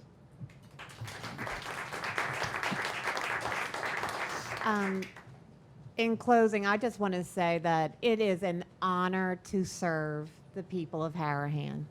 I have had more fun, more insight from the people I have met, knocking doors, being invited in to cook with them, learning their secrets on how to make gravy, getting great wisdom from the senior center, from people like Miss Barbara, Miss Janice, Miss May Jean. I know people on every single street, and I am so proud to represent this city. We have so many beautiful people here. I know sometimes we can concentrate on the antics that sometimes take place in this chamber, but there are some terrific people here. And maybe the passion we see is because everyone cares so much. I want to also thank all the employees of the city of Harahan. They work hard and tirelessly every day, every department, and try their best to serve you. I want to give a big thank you to Miss Linda Lulu, who has really worked hard and removed the deficit, saved us from defaulting on a very large loan, restructured bonds, and put our budget for the first time in the legal format. I want to give a big thank you to City Attorney Gilbert Burris. He is always here for us. He has given us steady counsel over the years, and I am grateful. But to everyone, I thank everyone who is here. It's not hard. It's hard sometimes to serve in the public, and we've learned a lot along the way. I pray that I get to continue to serve you. Please, I ask for your vote again on November 6th. Please help your neighbors get out and vote. They may need a ride, or just check on them and say hello. Maybe that's the first start that we do, right? So thank you, and good night to everyone, and I'll ask for a motion. Motion to adjourn. I have a motion by Councilman Johnson, second by Councilman Bodier to adjourn. All in favor? Yay. Any opposed? We have 5 yeas, 0 nays. We're adjourned.